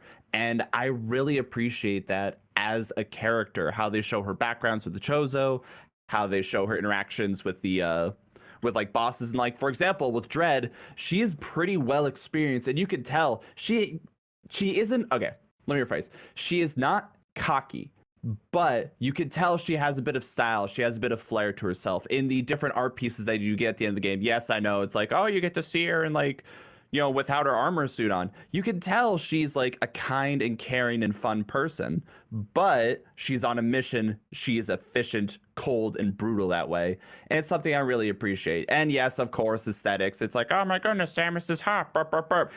Yeah, that's true. But I really do think that like her personality shines in the style of the game and how she just goes from threat to threat, trying to help people in the quickest, most efficient way possible. All the games, okay. They always say she is a bounty hunter. Money, I don't think has ever come up. It has never been about, I'm just here to get the job done and leave. No, it's all about helping people. It's about stopping threats. It's knowing that she is one of the most dangerous things in the galaxy and that there's an insurmountable threat that only she can take on. And that it's no big show. It's just you do what you gotta do, get the job done. I think she is an awesome, well-written character. I said it as a joke, but I really mean it. At the beginning of the podcast, she is probably one of the best girls in all video games ever. And I think there's a lot of like writing lessons and character development lessons that can be taken from her that you don't need something big and showy. She can just be herself. And I think that's awesome. Can I add one thing too? Yeah, I forgot to. I should have said it this way as well with the how, you know, the better you play, the more you see of her. I like how she's not shy of showing off her femininity while still being a tough woman. You know. Exactly. She's an undeniably feminine character, but it's not like, oh, she's mannish. She fights like the boys. No, she has her own style. She has her own way she goes about it. Sidebar: it's funny how in Dread, every suit upgrade you get, her hips get bigger. No one pointed that out. That is an actual thing that happens. Hey, yo, the Ryza effect. Let's go. Yeah. Literally every suit upgrade, and then you get to like the Metroid suit, and it's like, oh wow, your hips are huge, and then like you see like the zoom in on her face, and it's like her going to psycho eyes because like the hunger and rage of the Metroid's taken over, and you're like, oh fuck. It was brought up. She and Doomslayer are alike. Yeah, honestly, if you want to like, I'm gonna steal your point. If you want to like unmute to join in with it as well. Doom guy, cold, efficient, but you're helping people. Sure, you're giving into bloodlust, but like you're trying to help people in a cold, quiet way. Samus is the exact same way, maybe with like a touch more personality because she does actually talk to people. Yeah, with the Slayer, the reason why I say Slayer and not the guy, because like they're the same character though, but the way they present themselves are in different names and games, right? But the reason why I say Slayer in particular, remember in Doom 2016, instead of like destroying what's his name, Vega, the AI, he hesitated, downloaded his consciousness, and then pulled out and destroyed the base. Like if he was truly like a heartless, bland character, though, he would have just destroyed Vega and left. But instead, he like second guessed himself and saved him. A similar example was like at the beginning of Doom 2016, where I forget the name of the AI, but he's basically saying like, I assure you, everything we did was for the right reasons. And he like looks at a corpse, and you can see him like grip his fists because he's like pissed. Those little moments. Oh yeah, Samuel, yes. Those little moments show so much personality, and Samus does the exact same thing in Fusion. She does the exact same thing in Prime. Just her interactions, like, you know, she wants to help people. She gets mad at the, you know, space pirates and stuff because, like, it's not of like, okay, there's some personal vengeance, but it's she wants to help people. She is, as much as we make fun of Other M for like, you know, her being like so focused on the baby, she is a kind and caring soul while still also being the coldest badass in the room. And I absolutely love that. Yeah, she's human, and I absolutely love that about her. Yeah. Also, her voice lines in Brawl, where she starts turning into a sassy bitch. Absolutely love that. Yeah, I never agree with the whole you can't really convey things through body language or the helmet being off all the time. That's such a bullshit statement. I can't believe you say that. Like a certain Master Cheeks has said that, and I just never agree with it whatsoever. I think body language is very important for characterization. Yeah. Darth Vader wears a mask. Hello, like so many examples of masked characters. Like do exactly that. That's literally basic acting. That they fucking teach you that shit, man. Yeah, God, I would know. That's so frustrating.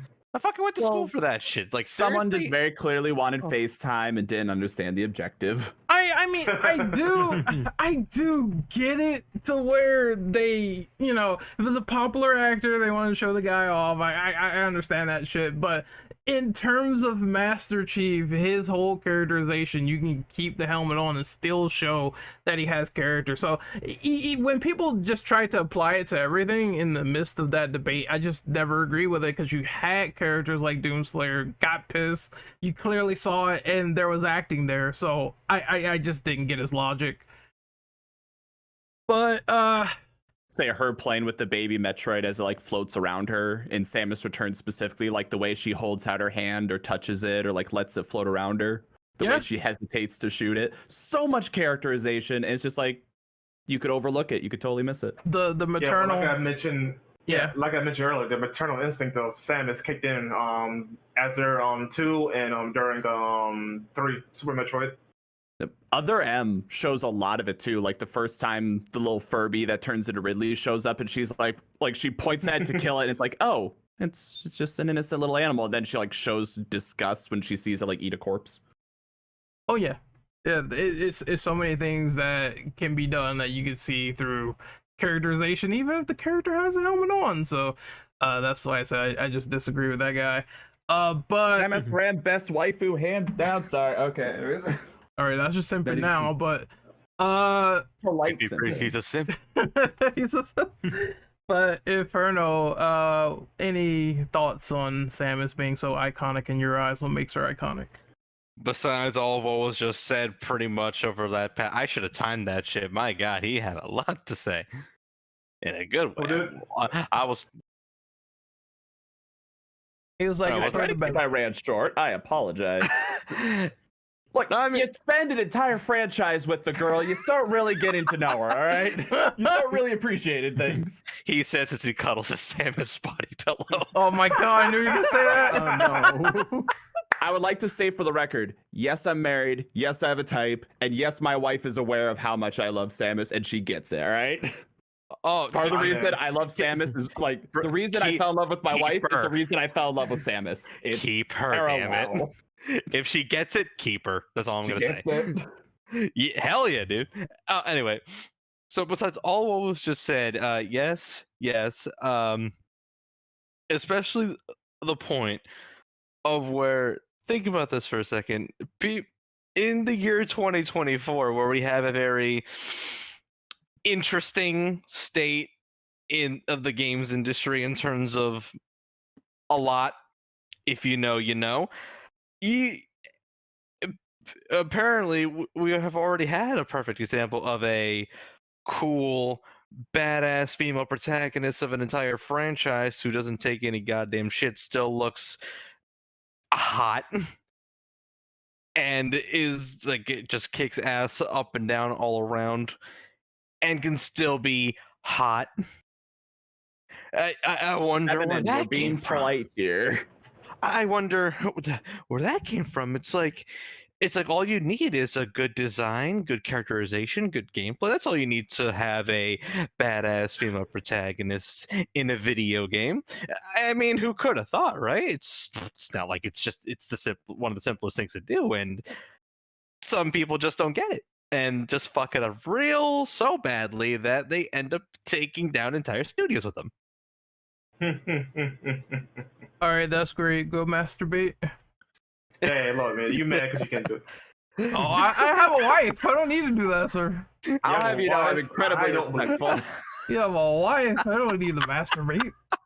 That was behind me. No, it's in front of you. We talking about? Hell no. He says, "Yes, to me, the power suit stays on." The power suit stays on in the bedroom. God damn it. You goddamn right. Look, there's something very sexy about a mech suit. All right, like what can I say? That's like and the when you pick the that's suit. like the equivalent of telling Karlach from Baldur's Gate Hold 3 on. to keep on her armor. Wait a minute. Did he say get And- pegged by the power suit? What is wrong That with you, doesn't Brandon? automatically mean that. I'm just saying, like, okay, the cutscenes in Dread where she like blows the shit out of the monster and then lands, like does the superhero landing and gets back up. You tell me that ain't hot? Woo! Superhero landing. I don't think that warrants Exactly. pegging, though. You know what? Move on from that. You're the only one bringing up pegging. Brandon, what's going on, bro? Brandon brought it up, not me. I see I the didn't say alien being anything. destroyed, and I'm like, now we're gonna have a nice dinner, and it's gonna be lovely. So I say at least buy dinner first. Buy me dinner first before you peg me in the power suit. There was artwork I saw of like her going out to dinner, and she's like in an evening gown or whatever, and she's eating a bowl of X parasite. Meanwhile, like another person is being consumed by another X parasite. It's like perfect. That's lovely dinner plans. Sounds like a McGangbang sandwich right there. That's not Jello. That's an X-Parasite.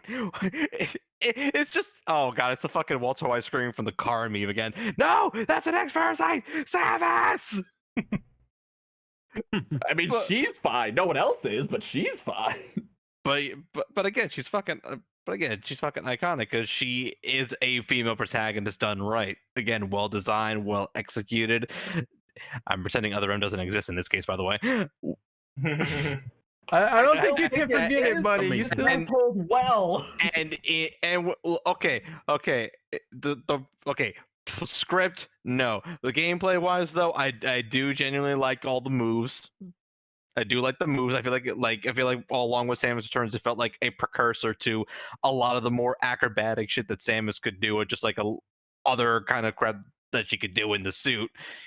You know, cool, shooty. It's like, notwithstanding, of course. Because even with such a hulky suit, she could move so nimbly in that fucking thing. It's like, damn.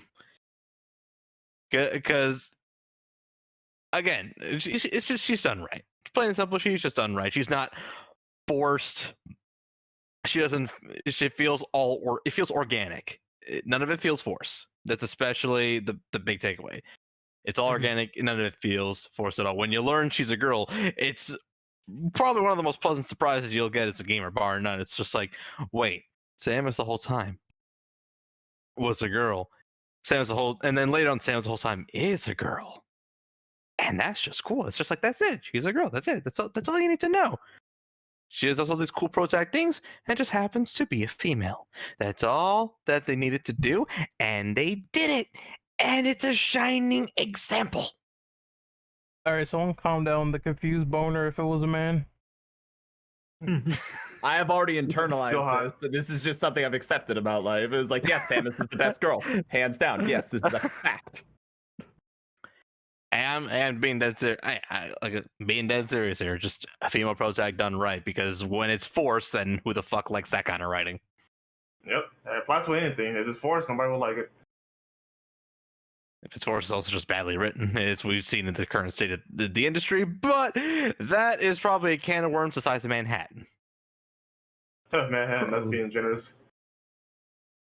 Okay, 50 Manhattans. Well, it depends. I think it depends on brand name and whatnot, because you've seen people where they talk about like certain characters where they don't get enough love or characterization, and then it goes on to not sell. And then there's games where it's like, oh, you know, I love these fucking Bayonetta games, but they don't really sell as much as I think they do, and it just ends up being the way that it is. So it is what it is sometimes, even with popular characters. Unfortunately, it comes down to either be a niche product, just have a great cult following, or some idiot suit on top of the food chain can't make good decisions. I mean, I know Bayonetta is its own tangent, but I feel like a lot of that hoopla was just a lot of dumb shit in the background. And part of me is also going to say, in terms of actual objective reasoning that doesn't involve a certain other hoopla that happened before the game came out, was just the marketing. I know you're talking about. Oh my god, there needs to be a Bayonetta podcast, because I can make fun of the voice actor all day. I mean, You should. hey, Let's end it. Hey, end this right you, now. hey, I'm down for that topic later down in the future. I even have the prequel now. Yeah, but we're gonna get to Burn. Burn, what is your thoughts on Samus and what makes her iconic in your opinion?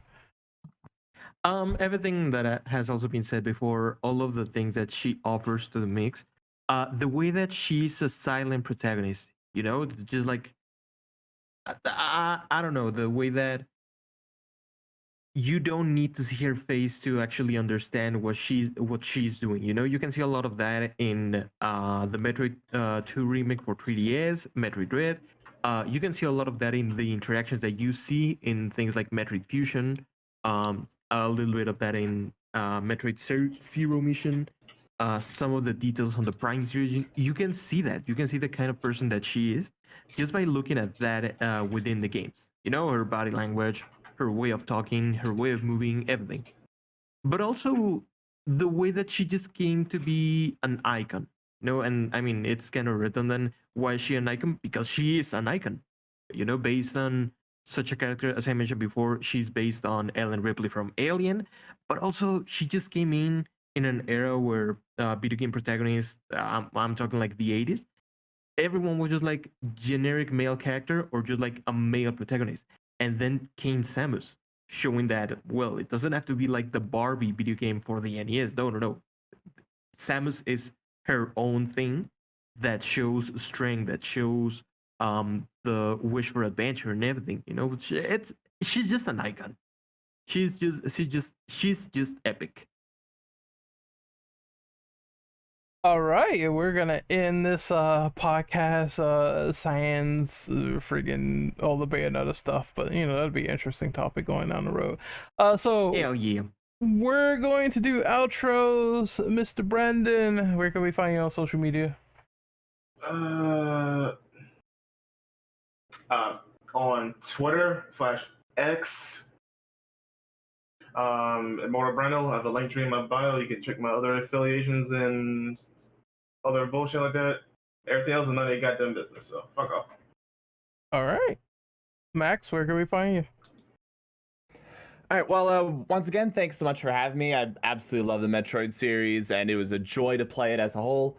You can find me on twitch.tv/LordEctro, also Twitter and YouTube as Lord Ectro as well. I am a variety streamer and VTuber. We are currently, now that we have finished the Metroid franchise series, doing the Armored Core franchise series, speaking of big sexy mech suits. So I'm very excited to get to that as well. But thanks so much for having me. This is, jokes aside about Samus being best waifu, I absolutely adore this series, how it elevated platformers and just video games in general as a whole. Samus is an awesome character, and I just absolutely love going back to these games.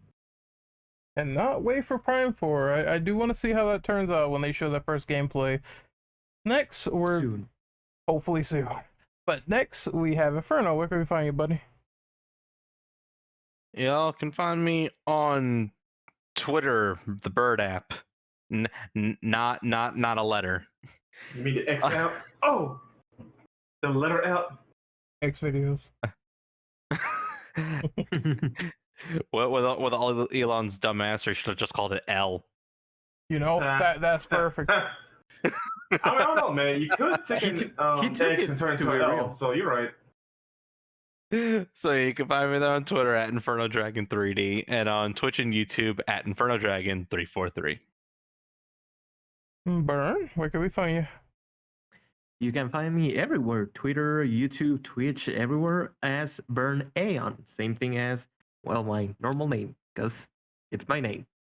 Yeah. All right, and you can find me on fuck the name of this application. I'm just gonna call it Twixter, like Rad does. You can find me on Twixter. Twixter. It's not a candy, bro. It The candy. I'm surprised you guys acknowledge as X. Just say it's Twitter, whatever. No, I always call it Twitter. I just make fun of the name just to be spiteful. No, the joke is funny because if you want the abbreviated non-X videos version, then you make fun of it that way because it's an awful name. But that aside, I'm gonna be on Twixter at Operative _.